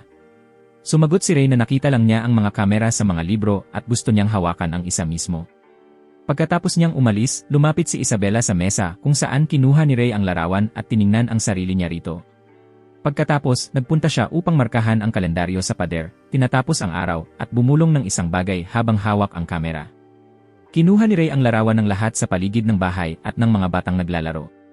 Nang walang nakatingin, hinanap ni Ray sina Don at Gilda upang pag-usapan ang plano para sa araw na yon na magsisimula pagkatapos ng tanghalian. Tinanggap ni Ray ang responsibilidad na linlangin si Mama. Sa panahong iyon, pagmamasdan ni Norman at Emma ang paligid. Si Don at Gilda ay nasa labas, nagbabantay sa pangunahing bintana ng ampunan. Kung may mangyari, magbibigay si Ray ng senyales sa kanila at agad nilang ipapaalam kay Emma na huminto. Sa ngayon, ganoon ang plano sa tanghalian. Sinundan ni na Emma at Norman si Ray pabalik sa kanyang kwarto upang sabihin sa kanya tungkol kay Kron, alam nilang kaya nilang sirain ang mga tracking device. Gusto ni Norman na pabilisin ang schedule upang makaalis sa lalong madaling panahon. Nang marinig ni Ray ang diwa nito, medyo nagulat siya, pagkatapos ay kinuha ang kamera mula sa kabinet at kuhanan ang sandali habang tinitingnan siya nina Emma at Norman. Hawak ni Ray ang lumalabas na larawan sa kanyang kamay, itinuro ang kamera, at sinabi na ito ang huling kasangkapan. Ngayon, maaari na nilang sirain ang mga device kahit kailan. Gayunpaman, nanatiling hindi kampante si Norman dahil ang mga kasangkapang ito ay may 2 talim. Hindi nila alam kung makakahanap sila ng paraan upang sirain ang mga device bago sila matuklasan. Sinabi ni Ray kay Norman na huwag mag-alala, na ayos na niya lahat ng iyon. Tulad ng inaasahan ni Norman, habang naghahanda ang lahat ng tanghalian, pumasok si Kron sa kwarto ni Ray, naghanap at iniikot ang lahat. Nasiyahan siya, hawak ang isang piraso ng papel habang bumabalik sa kanyang kwarto. Sa wakas, nakuha niya ang kahinaan ni Isabela at naisip ang buhay bilang isang mama na matagal na niyang hinahangad. Habang nagdiriwang, nagtataka pa rin siya kung paano nalaman ni Ray ang mga lihim ni Isabela nang may dumating sa kanyang pinto. Mabilis na itinago ni Kron ang papel sa magulong tambak ng mga damit at nagmadaling pumunta sa pinto. Sa harap niya ay ang walang emosyon na mukha ni Isabela at isang makinang na kutsilyo na inialok. Hindi inaasahan, ang kutsilyo ay bumaling, nakaturo sa kanya, at sa kabilang kamay, kinuha ni Isabela ang isang liham, sinasabing ito ay mula sa headquarters. Pagkatapos lamang kunin ni Kron ang liham ay ngumiti si Isabela ng may kasiyahan at nagpahatid ng paalam. Bagaman ipinakita niya ang panghihinayang para kay Kron, tumingin si Kron sa liham at pagkatapos ay itinataas ang mga mata, puno ng takot, upang tingnan si Isabela. Itinalaga si Kron bilang mama ng Plant 4. Sinabi ni Isabela na biglang naging bakante ang posisyon ng mama sa Plant 4 at matagal na niyang inirekomenda si Kron, kaya siya ngayon ang napili. Pinaalalahanan niya si Kron na may naghihintay sa gate, kaya dapat ihanda ang kanyang bagahe at agad na bumalik sa headquarters. Nang bumagsak ang pinto, bumagsak si Kron sa lupa, alam na sinusubukan siyang alisin ni Isabela. Habang iniipon ang kanyang mga gamit, kinuha ni Kron ang isang bagay at galit na sinabi na hindi niya papayagan na lahat ay pumunta sa paraan ni Isabela. Pumunta siya sa gate at nakita ang isang matandang babae na nais ibigay sa kanya ang papel na nakuha kay Ray at iulat ang lahat. Ngunit hindi nagmalasakit ang matandang babae. Ang alam niya ay nasa ilalim pa rin ng kontrol ang lahat. Sa halip, galit ang matandang babae sa mga ginawa ni Kron na nakikialam sa kay Isabela. Binigyang diin ng matandang babae na si Isabela ay isang mahalagang piraso sa laro na hindi kayang palitan ni Kron. Pinanood ni Kron ang likod ng matandang babae habang siya'y papalayo, yumuko ang ulo at bumulong na pare-pareho silang lahat. Hindi siya nagkaroon ng pagkakataong manalo mula pa sa simula. Tumulog ang sadyang halakhak ni Kron nang bumagsak ang gate at dahan-dahang lumapit ang isang halimaw mula sa kadiliman. Sa isip ni Kron, dahan-dahang naulit ang mga pangyayari sa kanyang buhay mula noong siya ay bata at inampon sa orphanage, sinusubukang makamit ang mataas na marka sa pagsusulit hanggang sa siya'y lumaki at naging bahagi ng headquarters. Kabilang sa mga alaala na ito ay ang isa kung saan kinuha ni Kron ang isang panulat mula sa isang human doctor. Ang panulat at lahat ng nalalaman niya tungkol sa mundong ito ay iniwan sa silid para sa mga bata bago siya umalis. Nasa harap mismo ni Kron ang mga kuko ng halimaw at ang kanyang mga sigaw ay umalingaw-ngaw. Umaasa siya na magagawa ng mga bata na makatakas at sirain ang nakakatakot na mundong ito. Sumunod si Ray sa nakaplano na schedule at pumunta kay Isabela pagkatapos ng tanghalian upang palitan ang mga kemikal. Sa labas, akyatin nina Norman at Emma ang pader upang magsyasat sa paligid. Nasa bakuran naman sina Don at Gilda, nagmamasid sa mga bintana sa ikalawang palapag ng bahay. Kung sakaling mabigo ang paglilihis ng pansin ni Mama, magbibigay si Ray ng senyas upang agad itigil ng grupo ni Emma ang kanilang pagsisiyasat. Tahimik na nanalangin si Gilda, humihiling na maging maayos ang lahat. Biglang sinabi ni Isabela kay Ray na naalis na niya si Kron. Kita ni Ray ang kanyang mga mata, tinitignan siya, at mabilis na tumakbo sa silid ni Kron upang suriin.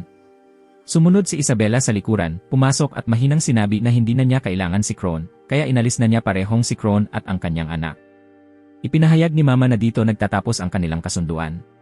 Kinuha ni Isabela ang tracking compass, tiningnan ang gumagalaw na maliwanag na mga tuldok, at humingi ng paumanhin kay Ray para sa kanyang gagawin. Pinilit niyang itulak si Ray sa lupa at sinarado ang pinto. Pagkatapos ay patuloy niyang tiningnan ang kompas, sabing, tinitingnan ang bilis ng galaw na ito, tiyak na sina Emma at Norman ang papunta sa bakod. Sinabi rin ni Isabela na hindi niya iniintindi ang mga kemikal na nabanggit nila dahil nagtitiwala siya na hindi hahayaang gawin iyon ni Ray. Kaya sa susunod, kung gusto nilang abalahin siya, dapat gumamit sila ng ibang paraan. Galit na sumigaw si Ray, gamit ang lahat ng kanyang lakas upang sirain ang pinto at makatakas. Sa ibaba sa bakuran, nang makita ni Dawn at Gilda si Isabela na lumabas ng walang senyas mula kay Ray, labis silang natakot. Nang lumayo na si Mama sa kanilang paningin, nagmadaling pumasok si Dawn sa bahay upang iligtas si Ray. Mabilis na hinabol ng tatlo si Isabela, umaasang mapipigilan siya. Sa kalaliman ng kagubatan, narinig ni Emma ang isang tunog at itinapon ang lubid sa mga palumpong. Nang makita si Mama, medyo nagulat ang dalawa, ngunit mabilis na bumawi, ngumiti ng maliwanag at nagtanong kung bakit siya narito. Sumagot si Isabela na magkasama silang nanirahan ng 10 taon, ngunit maaaring ito ang unang pagkakataon na nagkaroon sila ng puso sa pusong pag-uusap. Tumawa siya ng malakas, sinasabi sa dalawa na mag-relax, wala nang ibang tao kundi sila. Tiningnan niya sila, binibigyang diin ang bawat salita. Sa sandaling ito, naroon lamang ang tagapag-alaga at ang mga kakainin. Ngunit huwag itong maling intindihin, nakita niya ang dalawa bilang kanyang sariling mga anak, kaya dapat silang sumuko. Nagpatuloy siya, sinasabi na dahil mahal na mahal niya sila, ayaw niyang patuloy silang magdusa. Dapat silang bumalik upang mamuhay ng masaya, sa isang mainit na tahanan na puno ng pagmamahal at masarap na pagkain, at hindi na kailangang malaman ang tungkol sa gutom, lamig, o ang katotohanan na mamamatay ang lahat. Galit na tinanong ni Emma kung ang masayang buhay ay katulad ng katapusan ni Connie. Hindi sinagot ni Isabela ang kanyang tanong, kundi binanggit lamang ang agarang kamatayan. Hanggang dumating ang sandaling iyon, namuhay si Connie ng puno ng tawa. Sumigaw si Emma na hindi niya kailangan ang mga peking tawang iyon. Kahit gaano kasakit ang kailangang tiisin, gusto niya ng malayang buhay. Siya ang magpapasya para sa kanyang sarili kung ano ang kaligayahan. Si Norman, na nakatayo sa kanyang tabi, biglang tinawag si Emma at bahagyang iniiling ang kanyang ulo. Sa pagkakataong ito, nagpatuloy si Isabela sa paghikayat sa kanila na bumalik, sinasabi na wala nang ibang naghihintay kundi kawalan sa labas. Gusto niyang mamuhay ng masaya ang lima sa kanila hanggang sa huling sandali. Nauunawaan ni Norman ang diin sa kanyang mga salita. 5, hindi 3. Nagpalitan sila ng tingin at tumango si Emma. Ngumiti si Norman at pumayag na maging mabuting bata. Kasabay nito, tumakbo si Emma at itulak si Isabela pababa. Samantala, tumakbo si Norman sa kabaligtarang direksyon upang kunin ang lubid. Pagkapit niya sa lubid, narinig ni Norman ang sigaw ni Emma at lumingon upang makita siyang hinahawakan ni Isabela. Napaikot ang kanyang binti. Ang kanyang mga sigaw ay umalingaw-ngaw sa buong kagubatan, dahilan upang pabilisin ng tatlong nag-aalala, kasama si Ray, ang kanilang paghahanap. Inakap ni Isabela si Emma sa kanyang dibdib, hinahaplos siya, nakikiramay sa pagiging dukha ng maliit na bata. Ngunit matagal na mula nang huli niyang mayakap ng ganito siya ng masaya. Tiningnan niya ang natitirang 4, sinasabi na siya ang mag-aalaga sa kanila hanggang sa huli, sapat na upang malaman kung gaano sila kahalaga. Ang pinakamataas na kalidad ng mga bata na kanyang inalagaan ay iaalok sa isang espesyal na tao. Iyon rin ang dahilan kung bakit kanyang poprotektahan sila anuman ang mangyari. Pagkatapos nitong sabihin, naunang nabigyan ng paunang lunas ni Isabela ang binti ni Emma. Kasabay nito, ibinigay niya sa kanila ang mabigat na balita. Dahil nasugatan si Emma, ligtas niyang masasalubong ang bukas. Nakatanggap siya ng balita mula sa mga nakatataas, binabati si Norman na nakatakda ng ilipat. Lahat ng nakarinig ng balitang ito ay kusang tumingin kay Norman ng may takot. Dinala ni Isabela si Emma pabalik sa ampunan, sinasabi sa mga bata na huwag mag-alala. Nilinaw niyang naitama ang bali, kaya gagaling ito ng mabilis sa loob ng 1 hanggang 2 buwan. Tumingin siya kay Ray, umaasang aabot ito sa kaarawan ni Ray. Pagbalik sa bahay, tinakpan ni Don ang kanyang mukha sa takot, tinatanong kung ano ang dapat gawin ngayon na ililipat si Norman at nakuha na ang lubid. Pinanatag sila ni Ray na gagaling rin ang binti ni Emma, mauulit nila ang paghahanap sa lubid, at maisasagawa nila ang pagtaka sa anumang paraan. Ngunit una, ang pinakamadali at mahalagang bagay ngayon ay si Norman. Hindi maintindihan ni Gilda ang nangyayari, tahimik niyang tinanong kung bakit ililipat si Norman. Naalala ni Ray na nabanggit ni Mama ang pagbabago ng sitwasyon. Hindi niya inakala na parehong si Kron at Norman ay kailangang dalhin palayo ng sabay. Hindi nila matanggap ang katotohanan na ngayong umaga ay masayang naglalaba pa sila, at ngayon ay naghahanda na siyang iwan ang mundo. Galit na sinipa ni Ray ang upuang nasa ilalim ng kanyang paa. Sa infirmary, hinawakan ni Norman ang kamay ni Emma at pinatahimik siya, sinasabi na nawala lamang ang lubid. Magpapatuloy pa rin ang plano ng pagtakas ng lahat. Pinutol siya ni Emma, sinasabi na hindi. Ang iniintindi ng lahat ngayon ay ang kanyang paglilipat. Pinagtibay ni Emma na magiging matagumpay ang pagtakas at makakasama pa rin si Norman sa lahat. Binitiwan ni Norman ang kamay ni Emma, sinasabi na pupunta siya sa labas para kumuha ng tubig para sa kanya. Binuksan ang gripo at nahulog ang tasa sa kamay ni Norman. Sa unang pagkakataon, ipinakita niya ang kanyang kawalang magawa, nanginginig at malakas na umiiyak. Pagbalik niya sa silid, may ngiti na muli sa kanyang mukha, nakita niya ang lahat ng kanyang mga kaibigan na nakaupo sa loob. Si Ray ang unang nagsalita, sinasabi kay Norman na bukas ng hapon, dapat siyang tumakas ng mag-isa. Upang maging mas tiyak, sa susunod na hapon, dapat kumilos siya na para bang nakatakas na siya. Patayin ang aparatong sumusubaybay at magpanggap na nakatakas na. Pagkatapos ay magtago sa kabubatan hanggang gumaling ang binti ni Emma at sabay silang tatakas. Tumutol si Norman dahil kahit makalabas siya, higpitan ang seguridad sa paligid. Sagot ni Ray na hindi iyon magiging problema. Batay sa patakaran ng pag-aalaga ng bahay, hindi masyadong tataas ang seguridad. Tiyak na kasama rito ang malayang pagpapalaki sa mga bata at mahigpit na pagiging kumpidensyal. Ang mga bagay na ito ang tumutulong sa isang malusob na bata na lumaki ng malaya at puno ng damdamin. Ibig sabihin, hindi lalabas ang mga demonyo dahil kung maghuhari sila sa pamamagitan ng takot, hindi mauunlad ang utak gaya ng nais nila. Isang paraan lamang ang makakapagbago ng seguridad. Dagdagan ang bilang ng mga gwardiya sa labas o mga tagapag-alaga. Nakita ni Ray na ayaw ni Norman umalis ng mag-isa, nalabis siyang nagalit, sinaway siya, sinasabing hindi naman kailangang mamatay. Ngunit sa huli, tumanggi pa rin si Norman dahil kung siya ang tatakas, papalitan siya ni Ray o ni Emma. Ang pagkaing ipapasa ng isa sa kanyang mga kaibigan ay hindi magagawa ni Norman. Ipinahayag ni Norman na ang huling bagay na maaari nilang gawin ay ihandog ang kanyang buhay. Ngunit pagkatapos noon, wala na silang makukuha pa. Ipinangako ni Norman na sisirain ang plano ni Mama at titiyakin ang tagumpay ng pagtakas. Nagpasalamat si Norman sa kanyang dalawang kaibigan sa palaging pagsama sa kanya at hiningi na ipagpatuloy nila ang plano kahit wala siya. Biglang naisip ni Emma na pwede ring masaktan si Ray sa kanyang binti. Kapag malubhang nasugatan, hindi rin siya maililipat. Narinig ito ni Ray, tumawa siya ng malakas, pinupuri si Emma sa kanyang talino. Si Norman, na nasa labas ng pag-uusap, ay nagpayo na maghintay muna. Walang kasiguraduhan na ang pagkakasugat ay makakaiwas sa paglilipat. Sumagot si Emma pagkatapos magkasakit ng todo. Tiyak na hindi kakain ang mga demonyo ng may sakit na pagkain. Tinanong ni Norman ang dalawa kung bakit sila nagmumungkahi ng ganoong kakaibang bagay. Kumikinang ang mga mata ni Emma. Upang mabuhay si Norman, anumang bagay ay posible. Ibinigay ni Ray kay Norman ang aparato para sirain ang tracking device, sinabi na gagamitin niya ito bukas at tatakas sa kabubatan, akyat sa pader. Sa kasalukuyan, naghahanap sina Dawn at Gilda ng lubid para sa kanya sa labas. Unang tinanong ni Norman kay Ray tungkol sa lihim ni Mama at kung paano niya ito nalaman. Walang ordinaryong tao ang makapansin nito. Umupo si Ray sa kama sa tabi ni Emma at dahan-dahang ipinaliwanag.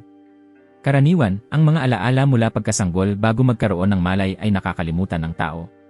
Kilala rin ito bilang infantile amnesia. Gayunman, may mga bihirang pagkakataon na may mga taong hindi nakakalimot. Inamin ni Ray na may mga alaala siya mula pagkasanggol at natuklasan ang mga kontradiksyon sa pagitan ng mga iyon at ng mga alaala niya sa bahay. Unti-unti niyang naalala na ang alaala niya ay nasa isang mainit at maligambam na likido siya at nakakarinig ng lulabi. Bukod pa rito, naaalala rin ni Ray ang mga anyo ng mga demonyo at pati na rin ang ibang mga sanggol. Noong iniimplanta ang mga tracking device, hinati sila sa 5 grupo. Pagkatapos noon ay dinala siya sa isang lagusan at nakarating dito. Hinulaan ni Norman na ang lagusan na iyon ay ang gate, kaya sa labas ng gate ay naroon ang headquarters at 5 magkatabing bukirin. Ibig sabihin, totoo ang lahat ng sinabi sa kanila ni Crone. Hindi daan ng pagtakas ang gate. Ipinabatid ni Ray na sa kabila ng gate ay hindi lamang maraming bantay, kundi pati na rin mga demonyo at matatanda. Dahil dito, mas maluwag ang seguridad sa loob.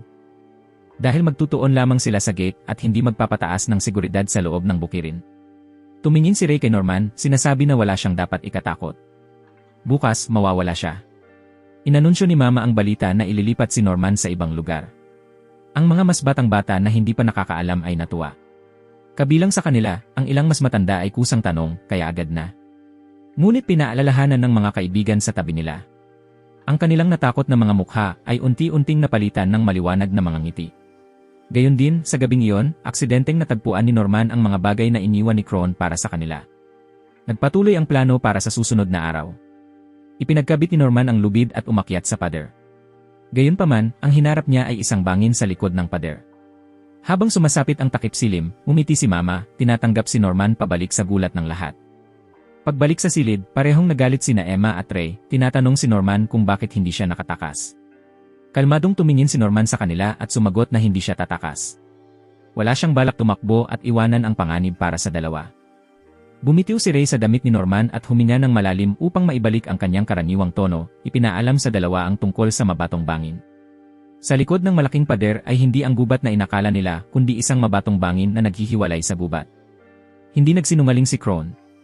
Hindi minamaliit ng mga demonyo ang mga bata, at sa pamamagitan ng mabatong bangin na yon, hindi na kailangan ang seguridad. Tumingin si Emma kay Norman at nagtanong kung hindi ba sila makakatakas mula rito. Kinuha ni Norman ang isang blangkong papel at sinimulang iguhit ang nakita niya nang maabot niya ang dulo ng pader. Doon, ang pader ay nahati sa dalawa, ang isa ay nagpapatuloy sa gilid ng bangin, habang ang isa ay nakadikit sa bahay. Sa mas malalim na pagsusuri, maaaring tapusin na ang Gracefield House ay matatagpuan sa isang hexagonal na piraso ng lupa na napapalibutan ng mabatong bangin, at malamang na ang kanlurang bahagi ng bukirin ay ang punong himpilan. Kumatok si Phil sa pinto, tinatawag si Norman na pumunta dahil tinatawag siya ni Mama. Ibinalik niya kay Ray ang tracking device disabler na hindi pa niya nagamit kasama ang bagong iguhit na mapa. Nang makita ni Ray ang mga bagay na ito, siya ay nagalit, napagtanto na mula sa simula, desidido na si Norman na bumalik. Hinila ni Ray pabalik si Norman, nagtanong, hindi mo ba sinabi na lahat ay makakaligtas at lalabas ng sabay-sabay? Ngumiti si Norman at humingi ng paumanhin, sinasabi na hindi niya kayang gumawa ng kahit anong pagkakamali dahil ayaw niyang may mamatay at ang pagtakas ay magpapalito sa lahat ng plano. Higit pa rito, ayaw ni Norman ilagay sa panganib ang buong laro. Sinabi ni Norman sa lahat na wala nang saysay ang pagsasalita ng iba pang bagay, desidido na siya. Humakbang si Ray pabalik at umupo sa kama. Sa huling sandali, masigla na tumakbo si Norman upang yakapin ang dalawa, bumulong, napakainit. Nagpasalamat si Norman sa kanila. Dahil sa kanila, nagkaroon siya ng magandang buhay. Umuwing luha si Ray at isinumpa, putang ina. Yakap ni Emma si Norman sa likod, taimtim na nakikiusap sa kanya na tumakbo sa gubat at magtago, hindi pa huli. Ngumiti si Norman, binitiwan sila, at nanatiling matatag sa kanyang desisyon. Bumalik siya upang ayusin ang kanyang gamit at aksidenteng natagpuan ang 2 tasa na konektado ng isang tali, likha ni Emma. Noong panahong iyon, dahil nagkaroon siya ng lagnat mula sa paglalaro sa niebe, inihiwalay siya ni Mama sa lahat sa infirmary. Dahil ayaw ni Emma na malungkot si Norman habang may sakit, madalas siyang palihim na pumunta sa silid ng may sakit at nahuli ni Mama. Nakatayo si Ray sa labas ng pinto na may hawak na libro, sinasabi kay Mama na hindi kakagat ng sakit ang mga tanga. Ngunit nahuli pa rin sila ni Mama at dinala palabas, at ang pinto ay sinelyuhan gamit ang tape. Sandali lang, muling lumitaw si Emma na may hawak na komunikasyon na kagamitan, at nagawang maipasa ito kay Norman bago siya muling mahuli ni Mama. Sa pagkakataong ito, masayang nakatayo siya sa labas ng pinto, sumisigaw sa tubo upang marinig siya ni Norman. Sa loob, paminsan-minsan ay naririnig ni Norman si Ray na nagrereklamo, sinasabi kay Emma na hindi niya kailangang sumigaw ng ganito kalakas sa butter telephone para marinig. Sa huli, sa malaki niyang maleta, tanging ang self-designed telephone na ito lang ang dinala ni Norman habang umaalis. Yumuko ang ulo ni na Emma, Dawn, at Gilda, hindi makatingin sa sandaling ito ng kawalang pag-asa. Ang buong orphanage ay napuno ng madilim na atmosfera, hinaluan ng mga iyak ng mga bata na nagpaalam kay Norman. Ngunit nang kunin ni Norman ang kanyang maleta, naging magulo si Emma, bumagsak ang kanyang saklay, at tumakbo upang yakapin siya. Nasa kamay niya ang tracking device disabler, umaasang makakatakas si Norman. Puwersahang itinulak ni Norman si Emma, sumisigaw na hindi pa oras para gamitin yon. Tinanong niya kung bakit hindi maintindihan ni Emma, gusto niya lang silang magpaalam sa kanya ng may ngiti. Tumanggi si Emma, sinasabi na ayaw niyang pahalagahan yon, lalo na kung ayaw niyang umalis. Dumating si Isabela, sinira ang malungkot na sandali, pinaalalahanan si Norman na oras na para umalis. Binalaan niya si Emma na huwag maging padalos-dalos o papatayin din niya ito.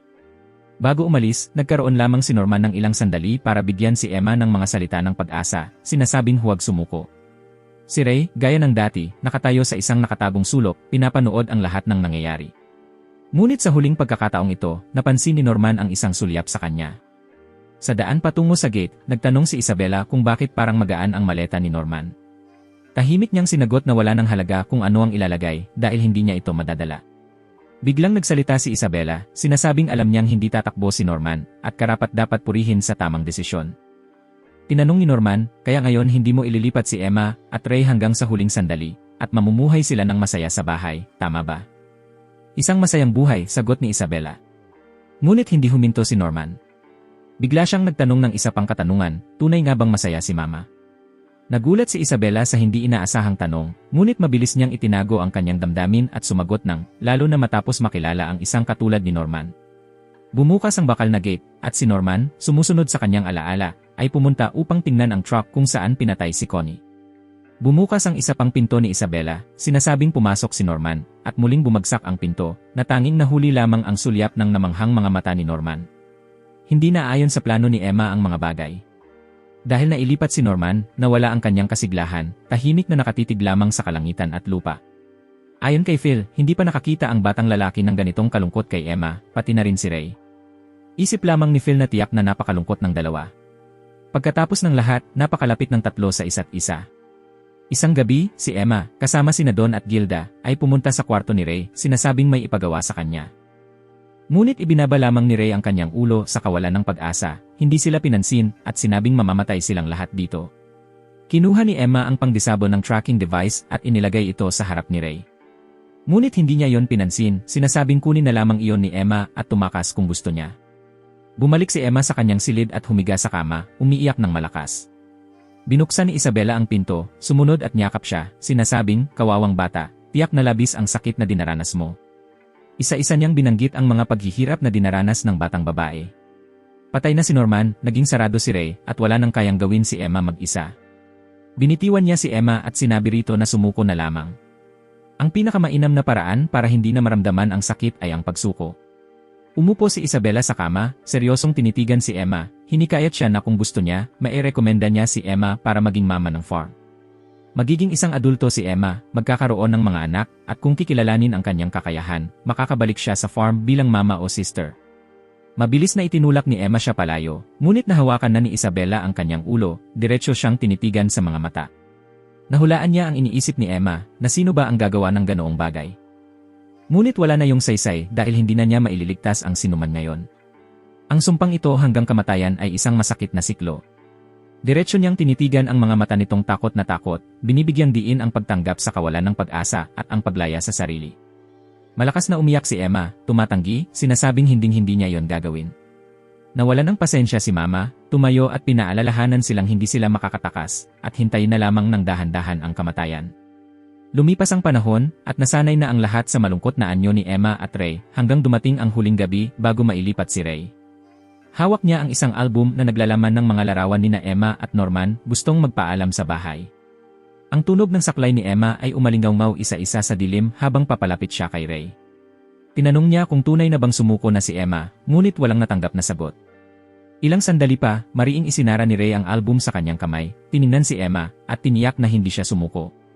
Ang ulo ni Emma, na matagal nang nakatungo, ay sa wakas ay tumingala upang tignan si Ray, ang kanyang mga matang puno ng determinasyon ay kumikislap sa dilim. Matagal nang iniisip ni Emma kung ano ang dapat niyang gawin para kay Norman. At ang sagot ay wala. Ngunit hindi niya hahayaan na mamatay si Norman nang walang saysay. Nagsalita si Ray, sinasabing pareho sila ng iniisip. Sa nakaraang 2 buwan, hindi sila nag-usap para hindi mahalata ni Mama ang kanilang plano. Naging sobrang mainat na si Isabela. Kahit wala namang ginagawa sina Emma at Ray, patuloy pa rin silang binabantayan. Ang maganda lang dito ay hindi niya mababantayan ang lahat kung nakatuon ang atensyon niya kay Emma. Kaya, sa pagkakataong ito, sina Dawn at Gilda ang may responsibilidad sa pagsasanay para sa pagtakas at paghahanda ng iba pang bagay. Kasalukuyan ng handa ang lahat mula sa mga pangangailangan, pagkain, at maiinit na damit para tumakas anumang oras. Nakalkula na rin ni Emma ang oras ng pagtakas para bukas ng hapon bago mailipat si Ray. Pagkarinig nito, tumutol si Ray dahil sobrang delikado ang tumakas sa araw. Iba na ang sitwasyon ngayon kumpara noon. Itinuro ni Ray ang upuan sa tabi niya, iniimbitahan si Emma na umupo. Sinimulan niyang ipaliwanag ang unang sitwasyon.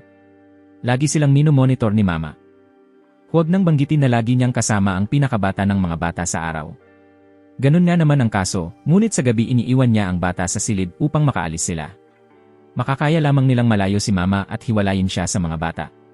Sunod ay ang bangin, hindi nila ito maaaring akyatin pababa. Mayroon lamang isang tulay at walang sapat na oras para makatakas ang lahat ng mga bata. Nais malaman ni Ray kung ano ang plano ni Emma para sa mga nabanggit na balakid. Lumabas si Ray ng isang tangke ng kerosina mula sa ilalim ng kama na may balak sunugin ang bahay. Kapag abala si Mama sa pag-apula ng apoy, ilalabas nila ang mga bata sa labas na may dahilan ng paglilikas. Sa pamamagitan ng pagsasara ng lihim na silid ay hindi makakaulat si Mama at iisipin lamang ng punong himpilan na sunog ito. Hindi magtutuon ng pansin ang mga gwardiya sa tulay at sa kasusunggaban ng mga bata ang pagkakataon upang tumakas. Nagtago rin si Ray ng 10 bomba ng alkohol sa likod ng isang bato sa gubat. Plano niyang ipatapon ng lahat ang mga bombang iyon sa mga kalapit na bukirin habang nasa tulay sila. Kung magtatagumpay, malilito ang mga gwardiya dahil sa mga apoy. Pagkatapos ipaliwanag ang kanyang plano, sinabi ni Ray kay Emma na ilipat ang plano sa gabi na ito sa halip na bukas. Sinabi rin niya na huwag mag-alala dahil ang sinusunog na silid ay malayo sa silid ng mga bata at may sapat na oras para makatakas. Tinitignan niya ang mga binti ni Emma na nakasakay pa rin sa mga saklay. Naiintindihan ang tingin na yon, ibinaba niya ang kanyang mga saklay at pinatapak ang mga paa sa sahig upang ipakita kay Ray na maayos ang kanyang binti. Ngunit nag-aalala pa rin si Emma dahil paano kung hindi alintana ni Mama ang apoy. Maaaring talikuran niya ang pagsisikap na apulain ang apoy at tutok sa pagbantay sa mga bata at sa mga paninda. Alam ni Ray na mataas ang posibilidad na yon kaya hindi sapat ang simpleng pagsunog ng apoy. Binuksan niya ang isang lata ng kerosina at ibinuhos sa kanyang katawan, pagkatapos ay ngumiti, sinasabi na ito ang pinakamahusay na paraan. Ang batang may pinakamataas na marka na nasusunog sa araw ng pagpapadala, hindi niya kailanman papayagan yon. Ang madilim na mukha ni Ray ay tila sumanib sa kadiliman. Matagal na niyang hinihintay ang araw na ito. Ito ang paghihiganti ng mga bata.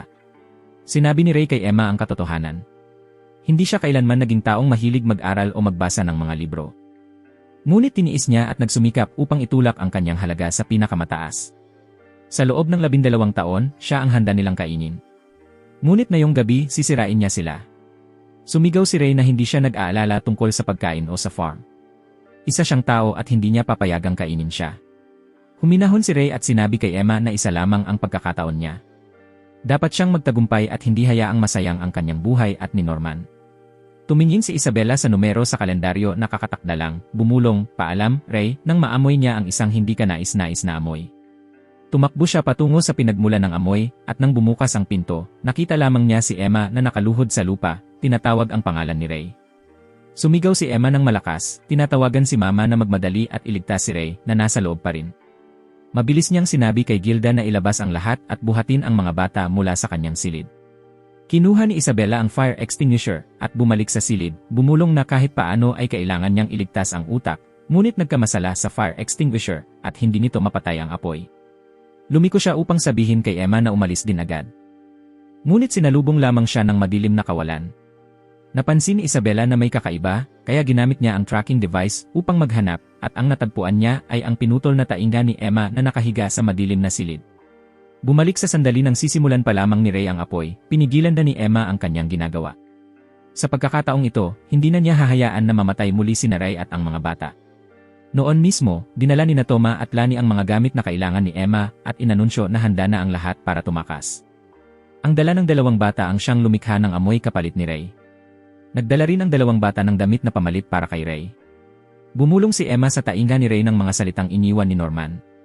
Hindi mahalaga kung saan ka mamamatay, pero hindi dito, kaya manahimik ka at sumunod. Alam na ni Norman ang plano ni Ray na magsunog ng sarili upang iligtas sila, at nagawa niyang isulat ang buong susunod na plano at ibigay ito kay Emma. Isasagawa ang plano sa gabi bago ang kaarawan ni Ray, gamit ang apoy na nilayo ni Ray para iligtas si Ray, linlangin si Mama, at tumakas kasama ang lahat. Habang tumataas ang mga apoy, ang mga bata, sa gabay ni Emma, ay tumakbo patungo sa pader. Si Isabela, ayon sa ugali, ay nais pumunta sa lihim na silid upang magulat. Ngunit ang kanyang susi ay napalitan na ng susi na iniwan ni Cron para kay Emma. Sa kanilang ruta ng pagtakas, nagtataka si Ray kung ano ang nangyari nang malaman ng mga bata ang katotohanan tungkol sa farm at kay Mama. Sinabi ni Don kay Ray na ito ay plano lahat ni Emma. Naniniwala siya na ang mga bata ay hindi kasing bata ng iniisip nila. Kaya, nang malaman nila ang tungkol sa mga halimaw at panganib, kusang loob na sasali ang mga bata sa pagtakas. Sa simula, si Dawn ay nagsabi lamang sa 4 na bata, hinihikayat silang pumunta sa silid ni Cron upang marinig ang tungkol sa farm mula sa sariling bibig nito. Para sa iba pa, ginugol ni Dawn at Gilda ang 2 buwan upang dalhin sila rito. Lubos na ipinagmamalaki ni Dawn ang kanyang nagawa. Tiyak na wala namang hinala si Mama. Nagpanggap si Emma na sumuko, ngunit sa katotohanan ay nagbibigay siya ng mga tagubilin sa lahat. Ang plano ay inihanda ng paisa-isa hanggang sa araw na ito.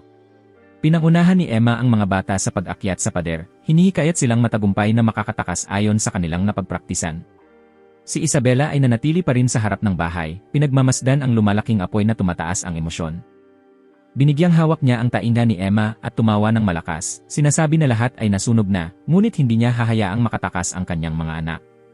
Biglang lumapit si Phil mula sa likod, hinihila ang dumadaloy na palda ni Isabela at sumigaw, "Mama." Biglang naisip ni Ray na wala ng mga bata na wala pang 4 na taong gulang na tumatakbo kasama nila. Sinabi ni Emma sa kanya na iniwan niya ang mga yon, pinag-isipan niya ang lahat ng sinabi ni Ray noon. Maayos ang pagsulong ng plano, ngunit sa mga batang wala pang 4, lumitaw ang mga problema. Itinataas ni Dawn ang tanong, maniniwala ba sila o kayang panatilihin ang lihim? Natukoy din ni Gilda ang isa pang problema, kaya ba nilang dalhin ang mga bata? Hindi pinagdudahan ni Gilda ang plano ni Norman, ngunit ang hamon nila ay ang mabatong bangin sa taglamig at wala si Norman kasama nila. Kahit nakatakas na, marami pa ring sitwasyon na hindi nila matutukoy. Pakiramdam ni Gilda, medyo huli na para pag-usapan ito, ngunit hindi mali ang iniisip ni Ray. Tinanong ni Dawn kung ano ang ibig sabihin ni Gilda, nais ba niyang iwan ang mga yon upang mamatay? Hindi siya sang-ayon. Nagsalita si Emma, pinutol ang pagtatalo, sinasabing tama ang lahat. Ngunit hindi niya pwedeng hayaang mailipat ang iba pa. Nais ni Emma na makatakas lahat mula sa panganib. Ulit-ulit na sinabi ni Gilda ang sinabi ni Emma, lahat, at tinanong, paano naman ang mga bata sa ibang mga sakahan? Itinatanong niya, pwede ba kung sila lang ang makatakas?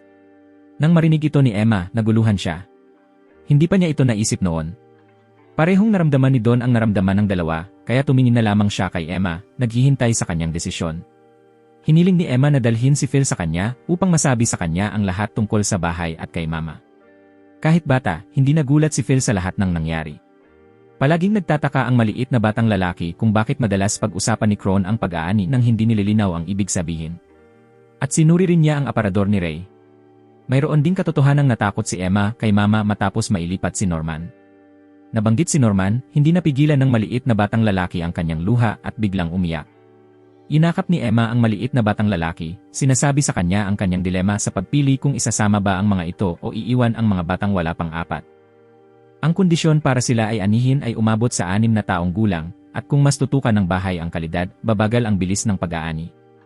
Nagpatuloy si Emma na upang muling palakihin ang mataas na kalidad ng mga bata, hindi nila pwedeng patayin ang mga batang may potensyal.